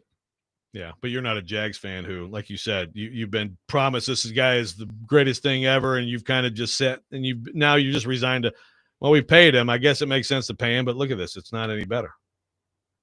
I still would give him some time. At least 2 more games to see like a quarterly report kind of thing. And same for the Colts. Let's see their next two. I don't know who they have after the Titans, but it's fool's gold at this point. Did you see Liam Cohen tell Trevor Lawrence over the week, like, hit him in the chest, buddy. Your job is quarterback. Yeah. You hit him in the chest. And Trevor Lawrence is like, get away from me. Yeah. Just go away. Throw a good pass, please. Yeah, that's going well. We'll have the Rex Rant with Joe Rexrode coming up next. You're listening to Robby and Rexrode, 102.5 The Game.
Sometimes he wakes up on the wrong side of the bed.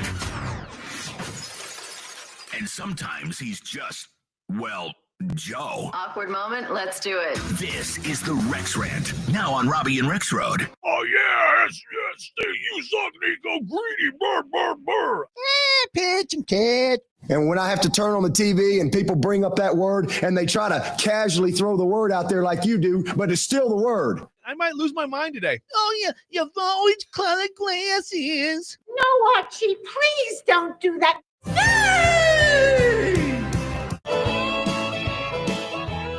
It is that time of the day. The Rex Rant with Joe Rexrode, brought to you by Functional Medicine of Tennessee. Rise up to better health. Check them out at functionalmedicineoftennessee.net. Do we have the song yet? The Colts song for the week? I have not seen it yet. Okay. Like it comes later in the week. I like I said earlier this week, the Colts song, musician guy. Yeah. He's a real charmer. Yeah. Like we're going to get it later in the week. Well, he said last week we're going to knock the Broncos off their high horse. They did. He was right. I'd like to know what a penalty. What Titans pun he has this week. Waiting. But Ian, monitor that account. On it 24/7. Yeah. Turn your notifications on, Ian. Yeah.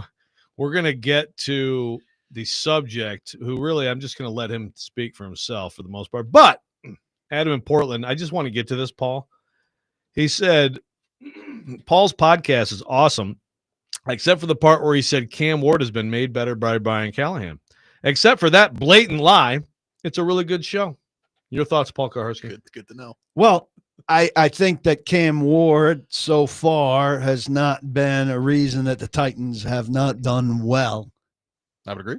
And that to me is a good thing for this team. Is that him being made better to this time by Brian Callahan? Well, I could see worse scenarios for the Titans with Cam Ward. Answer my question. At this stage. Is that him being made better? I think it's too early to say if he's been made better. Adam's lying? I don't know. I think Adam and I would probably have a debate. In my podcast, people have said, name one thing that Brian Callahan has done. And I think people are probably pretty happy so far with Cam Ward, definitely with Alec Eilmaner, and definitely with Chim DK. And I think if you're happy with those three guys, then you have to admit there are three things that Brian Callahan has done that have been good. So I don't think you could take it to the extreme that Brian Callahan has done absolutely nothing and nobody has done anything on this team to indicate there's any forward progress. I think that's a little bit to the ultimate extreme. Okay. All right. Well, Would you not agree with that? We got plenty of time for you to be a Brian Callahan apologist. I'm not being a Brian Callahan apologist. I'm being there's a little bit of gray area guy instead of it's absolutely all or nothing. Okay. And we'll deal with this later. Meanwhile, I'd like your reaction to this. Dabo Sweeney had some comments yesterday because people are mad, and Tyler from Spartanburg and whoever else is mad at Dabo. Dabo, what do you have to say for yourself, buddy? If they want me gone, if they tired of winning, they can send me on their way because that's all we've done is win. So if they tired of winning, we've won this league 8 out of the last 10 years. Is that not good? I'm just asking. Is that good? I don't know if that's good or not. To win your league 8 out of 10 years, to go to the playoffs 7 out of 10 years, be in 4 national championships, win it twice. Yeah, we a little down right now. Take your shots, but I got a long memory in case y'all don't know. We'll be all right. We'll bounce back. And hey, listen, I mean, if Clemson's tired of winning, they can send me on my way, but I'm gonna go somewhere else and coach. I ain't going to the beach. Hell, I'm 55. I got a long way to go. Y'all gonna have to deal with me for a while. I got a long way to go. I'm just getting going. I'm just now good enough to be a head coach. I'm just now figuring it out. So we'll be around a while. Let's hang in there. Pretty good. That was good. I mean, that's a pretty good defense of yourself if you're talking about the people who are up your butt. If you want to spell out your resume, that's a pretty good spelling out your resume. I thought, who was it lately that also there was another coach that got picked apart at a press conference and said, we just won that game, and you're opening with the question. Brian Kelly, you like that too?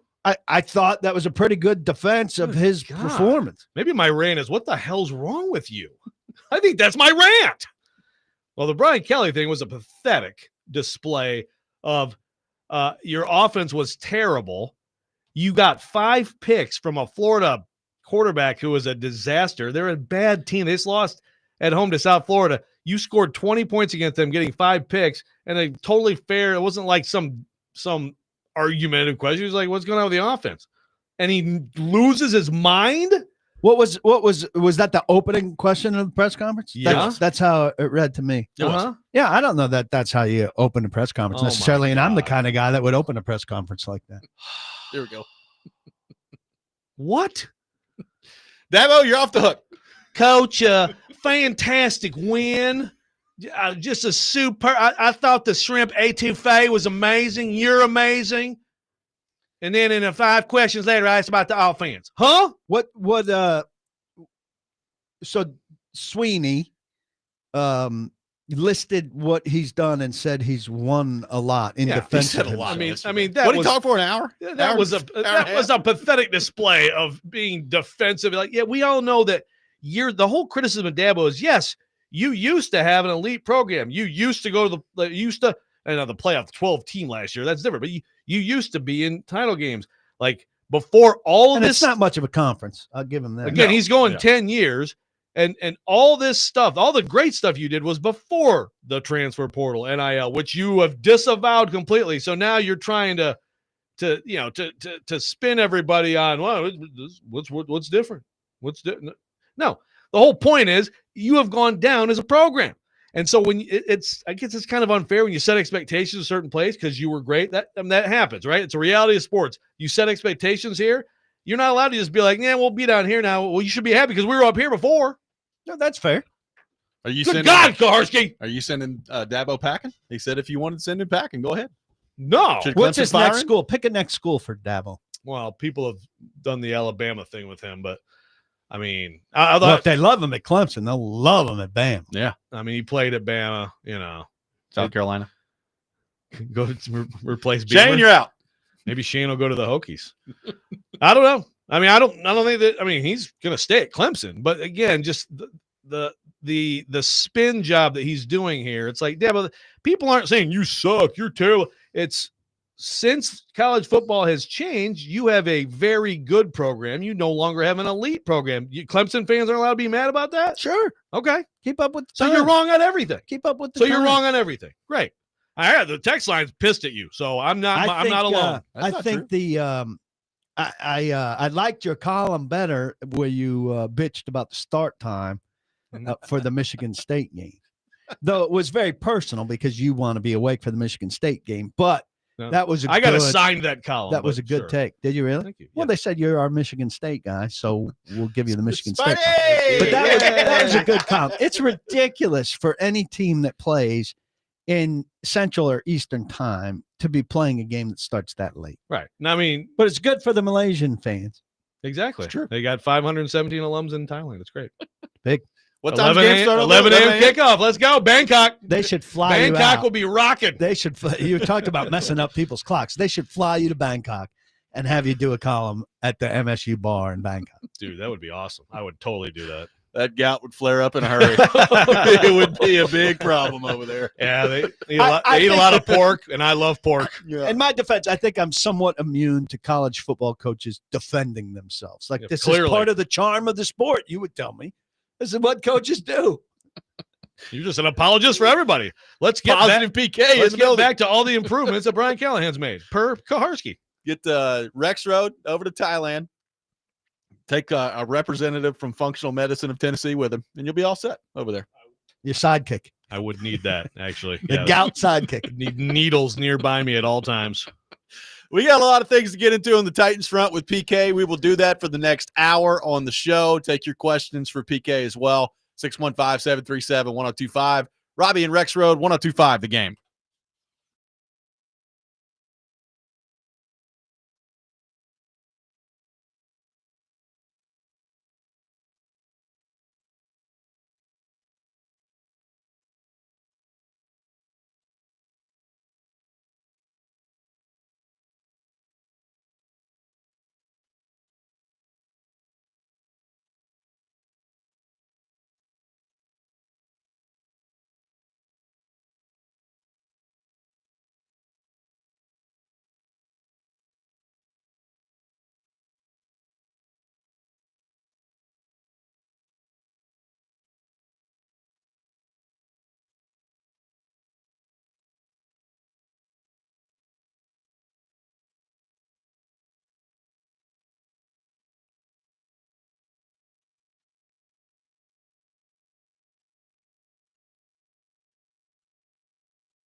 Stand back. There's a hurricane coming through. Paul Kuharsky from paulkuharsky.com with us for the next hour, talking all things Tennessee Titans, brought to you by Jimmy Kelly's Steakhouse, featuring their new rooftop dining experience. And you can check out PK's latest work at paulkuharsky.com. PK, I want to start on the offensive line and just throw this question at you, and we can kind of take it from there in terms of the general discussion.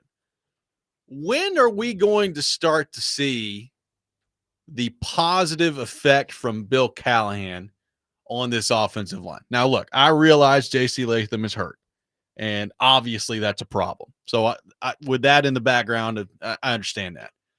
I don't think Dan Moore's been very good through the first 2 weeks. We can go back through the talent of the roster on the offensive line. We know that there have been some bad situations that they've had to tackle. However, Bill Callahan has chose Nicholas Petit-Frere to be his right tackle last year. Gave it the go-ahead, said that's good. I would imagine he was pretty involved in the Dan Moore decision. J.C. Latham was drafted as a franchise left tackle, and a year into it, they're like, nope, let's go over to the right side. He's a right tackle, actually. He's not really a left tackle. And the offensive line still is a big problem. So what's fair, what's not fair when it comes to criticism of Bill Callahan and the lack of positive impact that we've seen for the most part to this point? Well, I mean, I think it's fair to say, especially, early in year 2 here, last year, maybe it came in and I give him a little bit of grace on overestimating maybe what he inherited. Saw what existed under Kevin Carter, said I can do better with some of these guys than he did. When that was not the case, then they needed to revamp.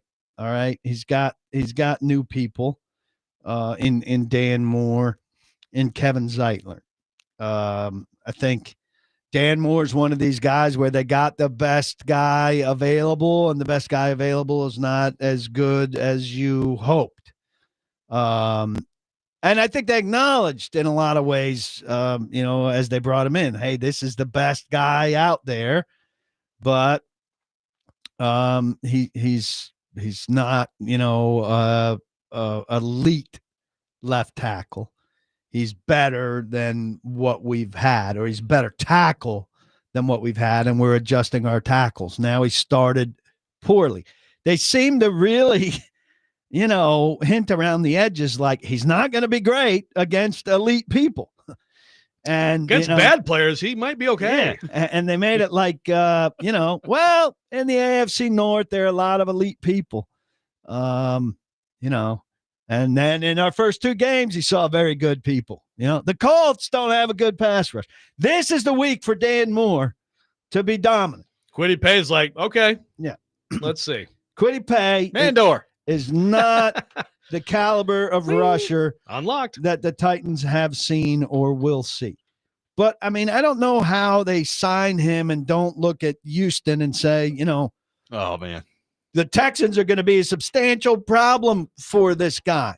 They might not have Myles Garrett, but they have guys who are very, very good pass rushers, and they're going to be a problem for him and for us. More concerning is that their third and fourth tackles, Oli Udoh gets, half a game or whatever he got in the opener. They immediately move away from him back to a guy who failed in a backup role last year in John Ojukwu. And the magic that Bill Callahan has displayed over his career, and certainly did in his last stop, where the Browns went 4 or maybe even 5 deep at offensive tackle and came out of it pretty well in 2023, is just not happening here. You hear a lot of talk about how offensive line depth around the league is poor. Well, Brian Callahan has worked around that. Now, it's gotten worse and worse, I think, in the league. That's fair. But just in 2023, not long ago, he made it work. Bill Callahan. He made it work in Cleveland with scrubby type players, including Leroy Watkins, who is that name right? Watson, who was here and couldn't do the same kind of things that he did in Cleveland. So that's my biggest concern. Like, and it's a very Titan-esque thing that a guy who's done this repeatedly and who's had players play their best football under him has come here and not been able to replicate it in the least. And from a personnel standpoint, when you come into camp and your big competition is between, I mean, they had a lot of other guys, but ultimately it boiled down to the same two guys. Ojukwu was competing with Duncan, and I think we all had a sense Duncan wasn't going to make it because Duncan lacked fire the same way. We all had a sense that Duncan is bad at football. Yeah. And that strong sense. He had the same kind of problem that Dillard had and that Daly had before him, where there wasn't this passionate desire to get better and be good. And how many times are you going to have guys like that in a training camp battle even? So that Jalen Duncan was even around to be in that fight tells me they're just not doing a good enough job getting guys in the pipeline. Now, Crenshaw Dixon is on the practice squad now, which is where he belonged. And that's nice that maybe he could be a guy next year, but you're playing the long game there and they need help now. Yeah. Like, I think, evaluation is something we obviously put on GM, put on the front office, but to me, and they made this clear from the combine right after they got hired. I mean, Bill Callahan he's right there with them. Of course, he's like the lead evaluator on these guys, right? I mean, he knows offensive line play better than anybody. Why wouldn't he be? And again, he's earned that.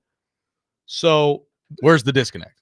Right. And the Petit Frere thing, I think all three of us thought, yeah, he'll be okay. Like, he's fine. He's serviceable, maybe different degrees. I probably was higher than you were, Robby. I think you were probably more of my boat, right? Yeah, okay.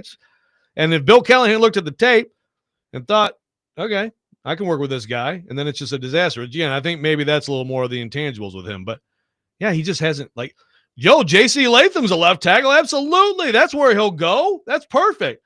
Oh, yeah, we're going to move him to the right side. Yeah. It's like you just instantly lose the reverse King Midas when you get to Nashville? Yeah, I mean, their rationale makes sense. Like, all right, we like Latham, and he can be the left tackle. But we went and found the best guy we could find, and he's a left tackle. And so Latham's good on the right. So now we have these two guys. What do we do with them? All right, this is how they sort out. That all sounds good in practice, but get them on the field and get them producing. Now Latham's hurt already. And that doesn't sound like the sort of injury that's going to go away.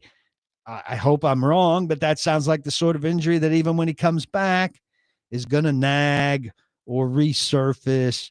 I mean, you're a game in and you're already down a damn guy in a season where they desperately need their starting five to be their starting five. So I don't know. And then, how do they help him and how effective is the help? And then Ojukwu is out there. Ojukwu is out there committing penalties.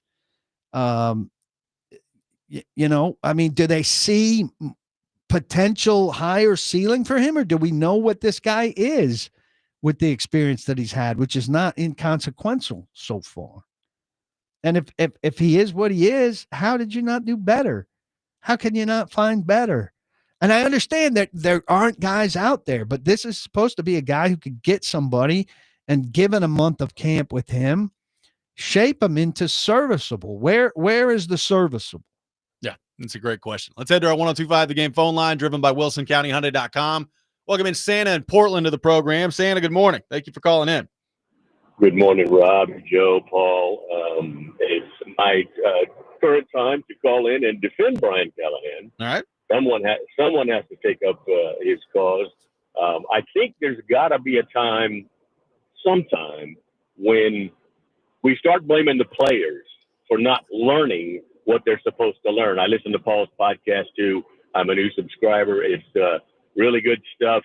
And Paul, you mentioned something about punishment for some of these stupid things. I don't know what punishment is available under the collective bargaining agreement that coaches have available to them, so that when a Kevin Zeitler, who's supposed to know the rule about being ineligible downfield, clearly didn't know the rule, maybe he gets fired.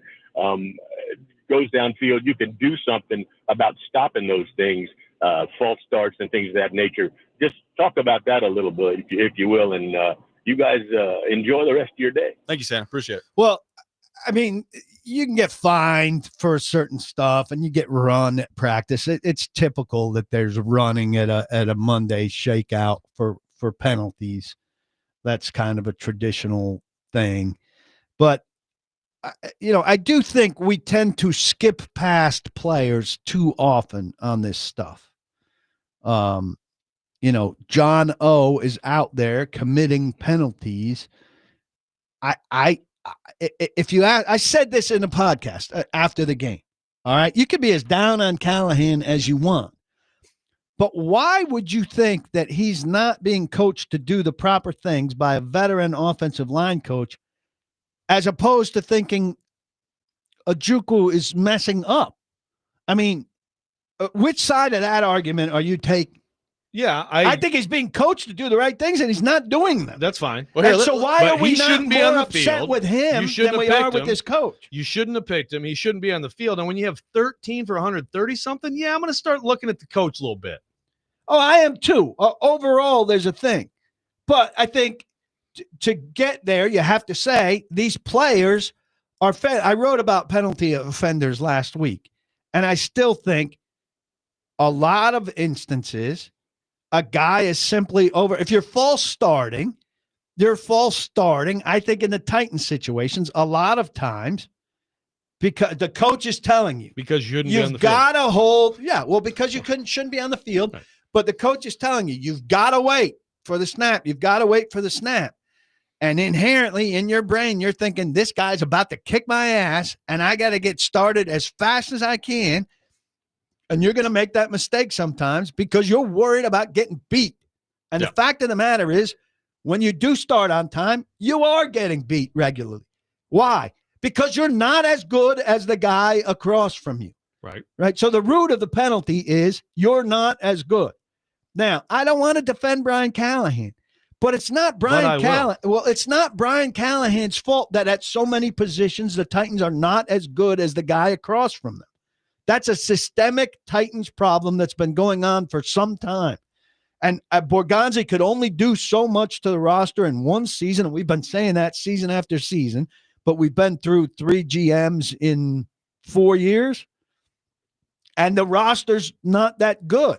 So I'm not forgiving Callahan for not getting through to the player, not the false start, and I'm not forgiving the player for false starting, but I think the root cause is the player knows he's not good enough to stop the rusher, and in doing anything he can to stop the rusher, he's prone to false start.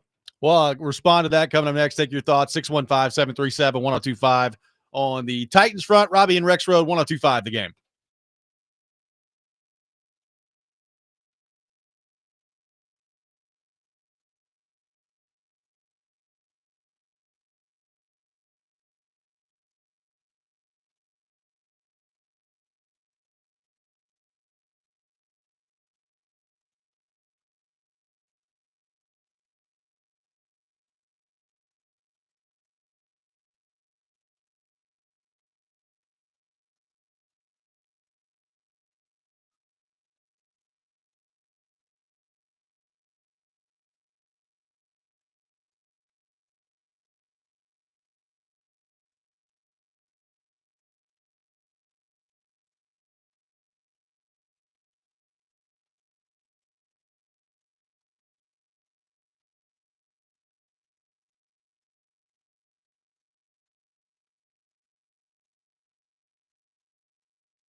Welcome back in, Robby and Rexrode. Paul Kuharsky with us from paulkuharsky.com. Rexrode has a text message that he is very excited to read on the text Must line. be critical of me. That's all that gets him Why this would excited. why would you assume that? Maybe it's That praising. excites you. I read Adam's text earlier praising your pod. He likes your podcast. You weren't that excited about We that. got a lot of people liking the podcast today. Yeah. Okay, so here's Bob in Mount Juliet says, what happened to Paul? He's become a yes man for this organization. Oh, boy. Not blaming the coach. I thought Paul was in favor of Cali's Pee Wee program, and now it's not his fault. Did they hire Paul like Jim Wyatt, and I missed it? You and Jim Wyatt working together. Oh, yeah. Look, Callahan is culpable for much of what's going on, but you can't just blanketly say that he has done. I think to say that there's absolutely nothing. This is the question that I face. Name one thing that he's done. Well, do you like Iomanner? So this okay. So do you like DK? Let me because I think his hands are Okay. his handprints are on those. Okay. So you want right here to give him credit for people they drafted, rookies that they drafted. Who I agree, they're promising, And players. they drafted Iomanner- him for them, right? For Okay. his offense. So then why is there no blame for him when the offensive line choices are bad? When the I am blaming choices him in part for kind of those. sounded like you were sort of trying to part. take that away from him. Well, Okay. certainly his father, who we know has power on the offensive line in a way, more power per position coach than any position coach on the team. But the big point you make, which is the roster is crap, which we all agree with. Yeah. Again, as time goes on in the coaching tenure, I have less and less. Oh, I can't put it on him. You put it on these guys. And whatever the whole level of input he has, if they aren't taking his input, coach's input, then it's a totally dysfunctional organization, right? You agree? Agree. You have to. Agree. But So John, I have less patience for the roster's crap. What is this guy supposed to do as time goes on? We're in year 2. I understand that, but are you prone to blame him more for John Ojukwu or credit him more for Elick Iomanner? I mean, I think that's a sliding scale there. Yeah, I mean, I don't know. What do you think, You got Robby? a second year crap backup tackle, Yeah. and a first year guy who's ahead of schedule. Yeah, I mean, I'm not saying Brian Callahan doesn't deserve credit for that, but I could also take the Cam Ward part of this too. Like Cam Ward, I think he's looked fine in the first 2 games. Now, some Titans fans are getting way out of control with what he's looked like through the first 2 weeks. Agree. That have somehow convinced themselves that because he made the one throw, which was great play, that the Titans are winning multiple Super Bowls moving forward. And I get it. You want to be excited about the quarterback. His numbers aren't good. Like he does not have his completion percentage, 50.8. Yes. Like it's not very good. But like he's made some nice plays. Iomanner has made some nice plays. DK's been really good on special teams. Like how much credit does Brian Callahan get for that? I don't know. I think some. I think At some. least some. Yeah, some is fair. But like I could also on the Ward part of this, I keep waiting for Brian Callahan to have like that breakout game where you look at it and you just say, God, I mean, that was really well called. That's a well-coached team. It's a well-coached team. And I think Cam Ward and the positives that he's displayed this run, a lot of Titans fans would say, oh, yeah, I mean, that's why he was drafted number 1 overall. But that has nothing to do with the coach. Like the coach is not elevating that right now. And frankly, it's hard for me to argue against that. Like that's kind of how I feel. I mean, the one play he made Sunday was off script. It has nothing to do with the coach. Yeah, we need to see a better script for him to do things off and script. for him to do things within the script. Yeah. But and for Mandor to close up. And Cam's completion percentage needs to go up. He needs to not skip lock. Jeff Fisher famously said, and this was a big beef with Jeff Fisher, never pass up one to get to another one. Yeah. Well, Cam's doing too much passing up one to get to another one. He's got Lockett open, and he's going past Lockett to something that's more complex and more difficult, and they're missing that when he's got Lockett open for 8 and who could potentially run for 12. Now, how much of that, and Callahan's response to that was, well, he's a hunter, and he's prone to hunt. Well, they've got to coach him. There are times to hunt and there are times to take what's there. Yeah, gather. He needs to gather some of that underneath stuff. I mean, the Cam stuff has not been by any means magical. That one play was magical. Yeah, great play. And maybe the standards down. He's not killing them by any means. And a lot of rookie quarterbacks, when they see things, and I'm not just using Levis as an example here, but a lot of rookie quarterbacks early, when they see things they don't recognize or understand, do dumb stuff. And his dumb stuff quotient is low. Yeah, which is good. Even his pitches, underhand pitches, are actually like to someone on his own team. Yeah. So that's a good thing. He was at least looking. He was looking at the guy uniform. too. Like, he underhand pitched it, and he like saw him the whole time. It was great. Yeah. I prefer the no look miracle flip. We'll have more with PK coming up Miracle next. whip. Take more of your Titans thoughts. 615-737-1025. Robby and Rexrode, 1025 The Game.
Welcome back in, Robby and Rexrode, 102.5 The Game. Taking your thoughts on our phone and text lines driven by WilsonCountyHyundai.com, 615-737-1025. So, PK, I want to get your thoughts on the conversation we had earlier in the show. Cam Ward, to this point, been pretty effusive in his praise for Brian Callahan. And when you look, we know Cam Ward has talked about, Traylon Burks being a top 5 wide receiver in the league, and he's been a little out there with some of his comments. But he has talked about Brian Callahan and the desire on his part for some stability and continuity and keeping those things together. He was talking about, he hopes Brian Callahan is the coach around here for a long time and that they're working together. And I would say at times it's almost gone out of his way to talk about Brian Callahan and to praise the job that he's done. We know the situation around Callahan. He's 3-16 right now as head coach, and his job status, barring some massive turnaround here for the Titans as the season goes on, is going to be a constant talking point with this fan base and with us here as we try to figure out where this is all headed. What do you make of Ward, his praise for Callahan, and when it comes down to it, when it's time for this decision to be made, how much stock do you think gets put into Ward and how he truly feels about Callahan? Be that from Borgonzi, Brinker, A.B. Adams, Strunk, whoever. I mean, it's so early, right? Now, I know it's hard for fans and for some of us to envision things changing because they've been the way they've been for so long already. He's the change agent. So if things can change to some degree with him, then what he's saying makes sense. One of the things he said after the game, I asked him kind of, is it inherently difficult because there's a short game inside a long game at play, right? And he said, I wouldn't call it playing the long game. I'm trying to win every time I step on the field. That's our mindset as a team. I just think we have to do it at a faster rate. We've got to continue to have more urgency. We've got to get better every day. The process is all about patience, but at some point it just comes to you. You've got to go take it. There's no signs of them going and taking it. If we could see some signs of them going to take it, I think maybe some attitudes would shift. Maybe the building would feel comforted and comfortable and all of that. But Cam Ward's feelings about Brian Callahan are good now. If it keeps going like this, how long do they stay good? Or is there a point at which he says, I felt a certain way, but based on what we've done with what we have, I don't feel that way anymore. Now, he's not going to say that at the microphone to us, but I think at some point at the end of the season, or maybe earlier than the end of the season, he'd be asked. Because if you look at the power structure of this team now, we know it's Brinker, Borgonzi, and I think barring Ward being terrible, it's going to be Ward. And I think Ward will have some say-so. And I think if Brinker's not asking him, if Borgonzi's not asking him, Strunk should be asking him. Well, that's, a couple questions on that. One, do you think that he is especially being intentional with some of these things? It seems like sometimes he says these things without really being prompted to say the first time he was prompted, the first time Teron Davenport was working on something and asked him. The second time that he said something big about the continuity, I think he was unprompted. And this was a little bit of an endorsement, what I just read, and that was not a Callahan consistency prompt at all. It was so 3 times he's talked about it, 1 time prompted, 2 times unprompted. He really craves a life of not having to change again. He changed by choice, going from Incarnate Word to Washington State and Washington State to Miami, because that's the path he had to take. But he doesn't want to have to take that path again. He craves a comfortable, familiar, steady build. Yeah, and I which is a smart thing for a kid to crave. Well, and also I believe that he likes Brian Callahan. Callahan's a likable person. I believe, but Brian Callahan knows football. He knows offense. He knows quarterback play. I'm sure he's been very impressed. But like you said, then, okay, if the results are going bad, then we got into this earlier and you mentioned it, but what is the norm, or what kind of different things have you heard over the years about like a front office approaching a quarterback to talk about a coach, or an owner approaching a quarterback, because to me, it's like if you put someone in that room and say, Cam, what do you think of Brian Callahan? Like, he knows he's sitting there right now deciding the fate of his coach, right? Like, it's kind of an uncomfortable situation, I would think, for a lot of people. But how do you think that goes / would go with these people? The higher up boss asks you to rate your day-to-day boss. I don't know. I do think he's got a good head on his shoulders. And I know he kind of understands what went on last year, but he wasn't here for it. And so he shouldn't speak to it. But I do think that they'd be wise to ask him. And that he's going to have to assess more than, the meeting room and the week of preparation and everything, but the game day and what the coach gets out of them. I think it'd be unwise not to ask him. I mean, if they're at a decision point, if they're considering things and it feels like they're going to be on a path to considering things, I'd want his input, wouldn't you? Yeah, for sure. I overweigh it. You're not overweighing. But I also would be actively monitoring, observing, talking to as many people as possible, trying to see things for myself beyond putting him on the spot. I think if you know what I mean? And then other people were asking, of course, about, okay, so how are you going to give this kid this kind of power? It's like, if you have to have to have a mature enough organization to be able to weigh your quarterback's input and not base everything you do off of it. Absolutely. Like, it doesn't have to be you don't ask him anything at all, or he gets all the power. Right. There is a middle ground there. And the inability to understand this is freaking mind-boggling to me. It's mind-boggling to me. And this is how every competent organization in the NFL operates. All of them. Right. And when you're having the conversation with him, you're not having a conversation about should we hire him or should we keep him or should we fire him? You just want your evaluation. Yeah, of him. How is it working with him? Yeah, and it's a piece of a bigger conversation where it's not like blatantly obvious, like, ooga, we're calling up the quarterback now, everyone, to have a conversation with him about the future of our coach. Yeah. But look, I understand why right now, fan-wise, it's very hard to see where a switch is going to flip for Callahan and things are going to click in. It's not impossible that happens, but right now it's hard to envision. How many 3-19 coaches have gone on to turn around? I mean, you look back at people like Tom Landry and just 3-16 and Bill 3-16. Yeah. Oh, Bill Walsh. 3 more lines. God, I'm sorry.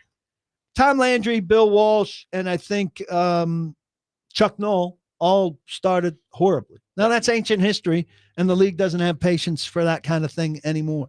But some tremendous coaches had some awful starts. That was back when I need to complain about our coach. I'm writing a letter to the editor. Yeah, and to your point, let me get out the teletype. There are examples of that for sure. And there, I think, Dan Campbell in his first 20 games was 4-15-1, I think. So there are some recent examples of it too. You know what there are also a lot of examples of? Coaches who start that poorly and then just stay that bad, right? Like and then eventually you just go back to being a position coach or a coordinator. Yeah. So like Brian, the bottom line is, regardless of how you feel about everything that's gone down and their process to get here with Brian Callahan, the bottom line that I think is inarguable, the odds are way stacked against him right now. Like they just are. Like from everything from, we talked about the stat in the offseason of teams who draft that number one quarterback, how many coaches actually get through the next year. It's not very high, right? Like the odds are stacked against Brian Callahan being the long-term coach of this football team. And I got a lot of stuff. Unless Kuharsky can save him. I got a lot of stuff. Yeah, I'm trying. I got a lot of stuff like, why didn't we hire Harbaugh? Why didn't we hire Dan Quinn? Why didn't we hire McDonald? Well, I mean, there were easy answers at that time. First off, John Harbaugh wasn't coming here. But you were getting out. Are they talking about Jim, maybe? Jim, sorry. What they wanted to do was get out from the big personality of Mike Vrabel. They weren't going to hire a equally big personality, and that was understandable. And they wanted to good coach would be should be the North Star there, but yeah, I hear what you're saying. But also, he got a much better situation in LA. And then No the doubt. other two were defensive head coaches, and they wanted to get out from defensive head coach where the coordinator was going to constantly be a problem. Yeah, that's So it was not unreasonable for them to go the direction they did. And then people make it like Brian Callahan was some big outlier, like a big surprise. He was in the pipeline of attractive coaches. Carolina liked him. Atlanta liked him. He was probably getting a job in that cycle. So it's not like the Titans went like way off the map and pulled some big surprise. No. Like now sometimes it looks the conventional bad. choice is not good. Yeah. Yeah, sometimes it just doesn't work out. And again, and that's Titans luck and logic. You know, that's the Wisenhunt. Now, thing. if it's going to turn DNA. around, Would you call it the DNA? Yeah, I might. Like it's got to happen soon, right? Like, I understand this is the NFL and we don't see in season coaching firings that much, but I'm going back to what I said at the beginning of the year. And, we did our predictions before the Titan season started, Joe. And if you'll remember, I think I had the Titans at about 1-9 through like the first 10 games. And people were like, well, how could you possibly have them that bad? I'm like, look at the schedule. Like gold, I think, and the one win I had was against the Colts. Coming right up this weekend. I was like, look at the schedule. Like, can you imagine right now that pass rush that Houston has going on the road? Arizona's 2-0. I have no idea how good the Raiders are. The Patriots, there's some winnable games in there. But like they're gonna be favored to lose almost all of these coming up. Tom Brady. I don't see who they're favored against. And I think the city's really going to, if you think it's a tinderbox right now, when Vrabel comes here and does what Vrabel's going to do, I think that'll be a new low. Well, the Vrabel's team is that good, but yeah. I don't think Vrabel's team is that good either, but I think Vrabel's pretty good. He's going to come in here and just wrestle Callahan in midfield. I think they're going to need, I've said this already, and I'll say it consistently. Whatever you need to remove blood from artificial turf, they should stock that. Jeez. Wow. I got dark. What are we, Game of Thrones all of a sudden? 615-737-1025. Order it now. Look out for the tariffs. Budget.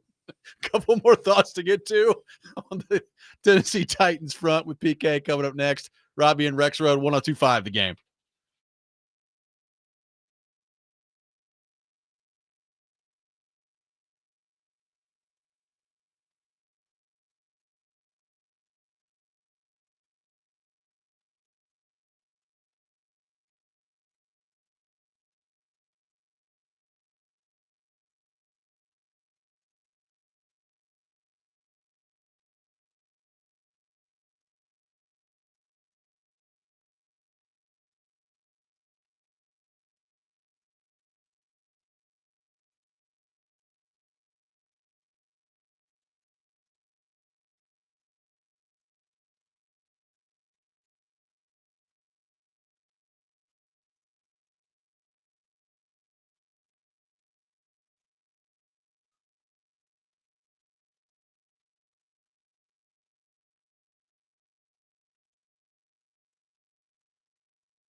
Paul Kuharsky brought to you by Jimmy Kelly's Steakhouse.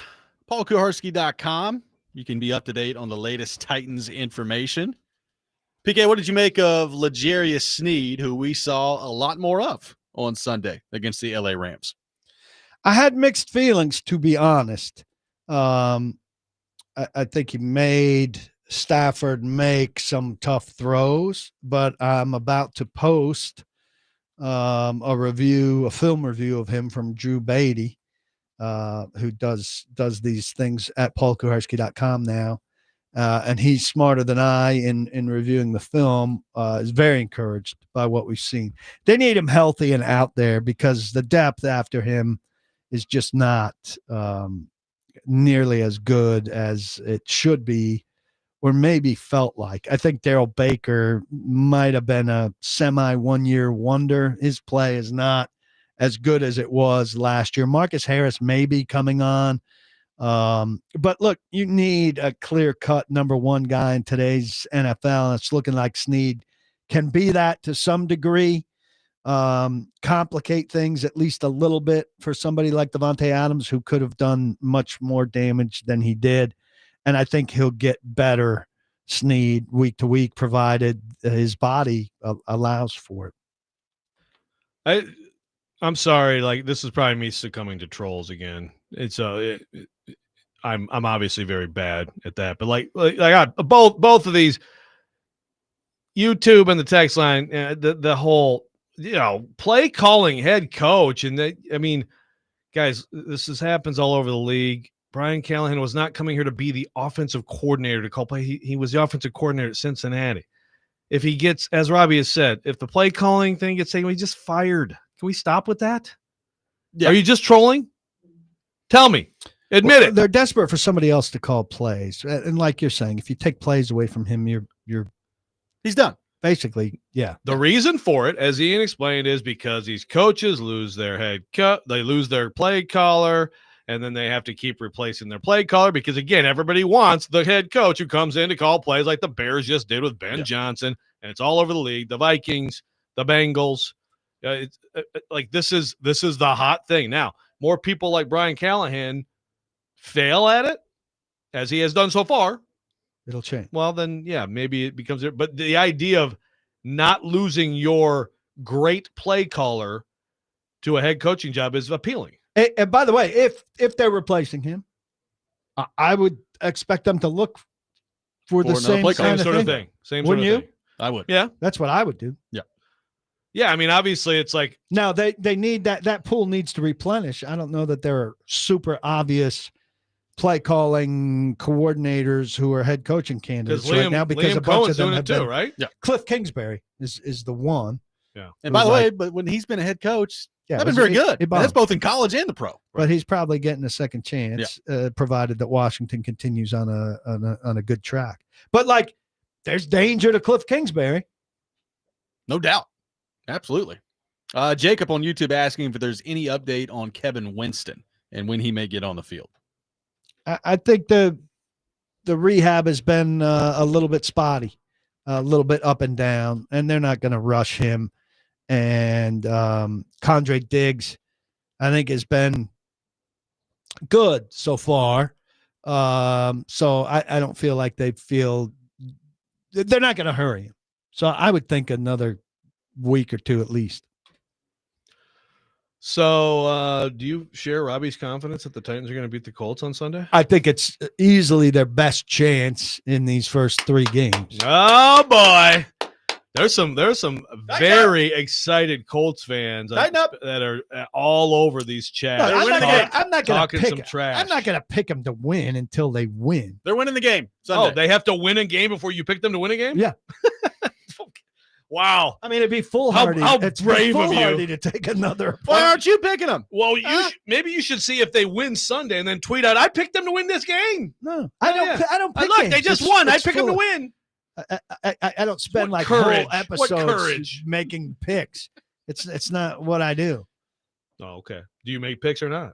I don't. No, he doesn't. Once in a while, I have a strong feeling, and I'll say something. Well, we're going to force you to make a pick every week. What's your pick? I'm not going to make a pick. Make a pick right now. This is our show. You make a pick. No, thank you. Fart you, I won't do what you tell me. You make a pick. It's purely a coin flip guess. What do you think is going to happen? That's not that's so they've got hard a better- question. I think they've got a better chance to win than they've had the last 2 weeks, but I have no reason to expect them to win until I see that they can win. You mealy mouth coward. Mealy mouth coward. What's your pick? Colts by 20. Here's what you don't have to do. Walk in the locker room having picked them to lose by 20 when they win and have everybody go, Rexrode, you said we were going to lose, you jerk. Yeah, I've and then never deal dealt with the I've never dealt with consequences. that in my life. Yeah, well, you're not dealing with it currently. Yeah, that's Also, don't that's text why me they're after mad the at you. game, like asking me when the coach is going to come on so that you can watch his press conference. Yeah, they're mad at you for picking them to lose, Come not out. naked videos of them in the shower. Come out and be at the press Let's have conference. some Do not perspective. text It me always circles about back. the timing of the press conference. BK, thank you, sir. Why does he take a half hour to get to the press conference? Well, He's we're punishing gonna you start personally. putting a timer on. You need to defend him a little harder than you did today, but Oh. you tried. You tried. Yeah. Thank you, sir. Appreciate it. That's Go all. Bucks! You're Lock your on the lock. show. Jake Lyman coming up next. You're listening to 102.5 The Game.